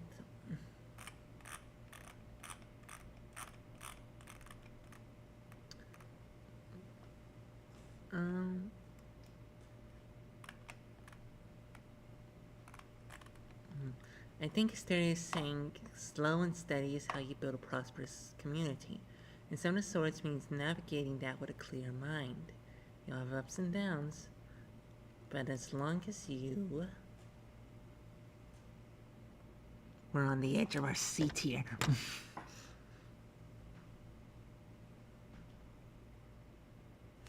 Slow and steady ones.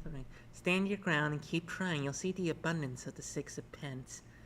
We certainly hope so. We're definitely going to keep streaming. We do like streaming and everything, so that's good. That and like being, well, we're not quite a moderator, but it is a position of like importance in a Discord server. Yeah. The live chat character limit is a killer. No kidding. Don't worry, it's not your fault. You're fine. We're on the edge of our seats. Yeah. Oh, well, we should tell you about our 4 magical weapons. We have our sonic screwdriver here. Unfortunately, the battery's sort of dying at the moment. This represents our wand. We have a little statue of a butterfly, a taxidermied one, which has a little skull on it. It has a good bit of weight to it, so we use it to represent the pentacles or coins, since that's about earthly things. And this has some weight to it, which highlights its material nature. Then we have our sword, which we're using a toy gun as a sword because they're both weapons. And of course, rather than the precision of the cut, it's the aim. It's the precision of your aim. But still, it's generally the same function in terms of it being generally the most weapon-like of the 4 magical weapons.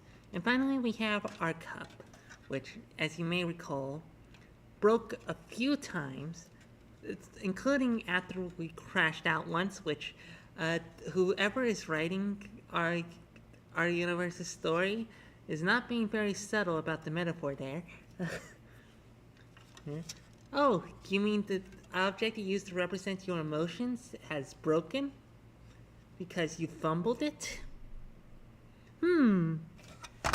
Interesting. You know, just like... yeah. Also have our drawing of the king in yellow. Yeah. Yeah. That's a lot of what we wanted. That's a lot of what we wanted to talk about this stream. This is, so far, is a fun stream. Like, we don't actually want to stop. But, man, it's 3.5 hours. We're still having fun, though. We don't want to stop. Can't stop, won't stop. Ah! Yeah. So what drew you to the king in yellow? Oh, right. That's interesting. Like, the king in yellow. Well, the king in yellow is an ultra... For those of you who don't know, the king in yellow is a character from the 1895 book, The King in Yellow, an anthology of short stories. It takes its name from a shepherd god that was introduced in a poem at some point. We would say that name, but that's considered bad luck, so we're not doing that. What drew us to the King in Yellow is that he is not necessarily good or evil. He is a god of extravagance, of exaggeration, of making you the most you possible. You at your most extravagant. Whether that's for better or for worse is up to you. But, oh, tried to do a normal head tilt there. This model's...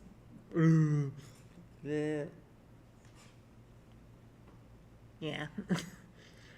Take it. We were drawn to the King in Yellow for that reason. He's also got a theater and an artist. He just seems like an outer combination that knows what's up. We think, he's not a bad guy. He gets a bad rap, certainly, but oh hey, we accidentally drew a card from Mr. Green's deck and got the 6 of diamonds, which you talked about the 6 of pence earlier, so that's funny. Actually, it fits really well with the conversation about the King in Yellow. Yeah. Patron of the arts, exactly. He cares about extravagance and the like. In the story, he's the title character of a play of the same name, The King in Yellow. Well, in these stories, in a few of the short stories. Mr. Green agrees with you. Yes, and it also fits very well with the discussion of the king in yellow, since that's about abundance. Yeah. Um, yeah. There's a play, and if you read it, you go mad. And many have read it. It's in fact, a very highly influential work within universe. Uh, an important thing to note: only about half of the stories in the King in Yellow anthology are directly about the King in Yellow or this play, The King in Yellow. Though interestingly, the other stories all have hints to the play in this in the earlier stories. So it could be argued that that's fiction in the universe that's been inspired by the King in Yellow. And here's something we find especially interesting. Robert Chambers, who wrote that series of short stories, he was not a horror writer. He was a romance writer. Even some of the King in Yellow stories were shown in the light of romance, even albeit darker romances. And like the stories in the anthology go from the stories about the King in Yellow directly to just what he would typically write, which we find very interesting and also a bit scary, because this is specifically a god that can influence artists. So that's something. That's something you should keep in mind. Yeah, we think the King in Yellow is ultimately, of course, we're good. We like to equate the King in Yellow to. This is very recent, but we like to equate the King in Yellow to the internet in general, because like the internet, it's a really big, it's a really mixed bag, and it's not anything in the middle. Everything on the internet is either amazing, wonderful, beautiful, perfection, or the worst thing, the worst, the worst people, the worst content, the worst everything. In short, the internet is about extravagance, as is the King in Yellow. Therefore, we also view the King in Yellow as a god of the internet. That's a very recent addition to our mindset on it, but we think it's a very fitting thing to add into like his area of expertise, since that's filled with artists and it's filled with extravagance and wildness, you know. But yeah. And also, we just wanted to know, and also, so we're sure not a lot of people actually worship the King in Yellow, not seriously anyway. So, well, we feel bad for deities that don't have many worshippers. We know that's silly, but you know, that's why we prayed to Hypnos for so long before, like, he, before Hypnos just gave us a really bad dream. Yeah. Thank you. We think it's cool too. We're doing another blackjack thing at the moment. We got 8 of hearts, 2 of diamonds, and 9 of hearts. 2 of diamonds represents juggling resources. 8 of hearts represents choices. You're just out here collecting lonely deities. Yeah. Yeah.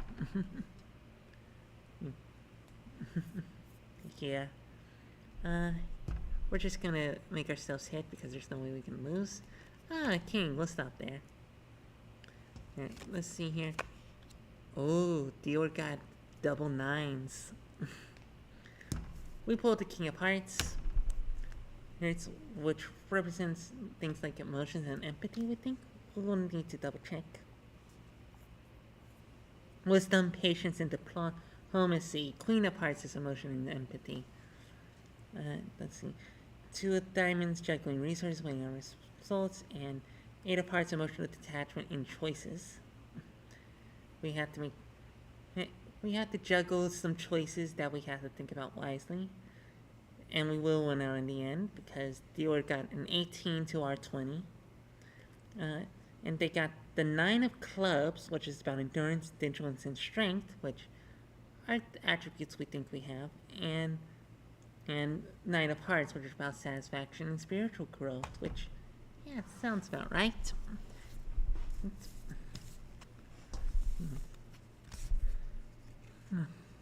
Yeah. Alright. That. We had a lot of pagan talk in us, actually. Hold on. We'll be right back. We just need to have an idol meeting. If you don't know what an idol meeting is, look up VTuber slang. We'll be right back.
We're back.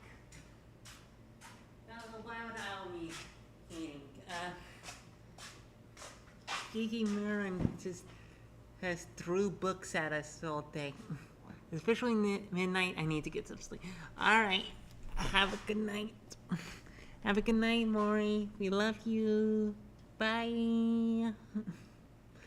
We're probably just gonna go on to play Nubby's Number Factory or watch YouTube. But yeah. Night, Maury. Love you. Bye.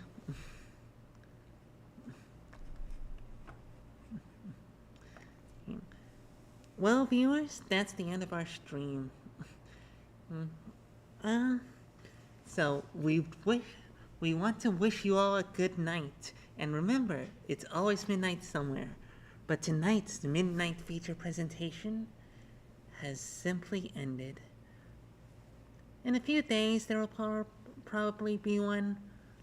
Most likely, we enjoy doing this. Especially when Maury comes by, so yeah. We hope to see you next time.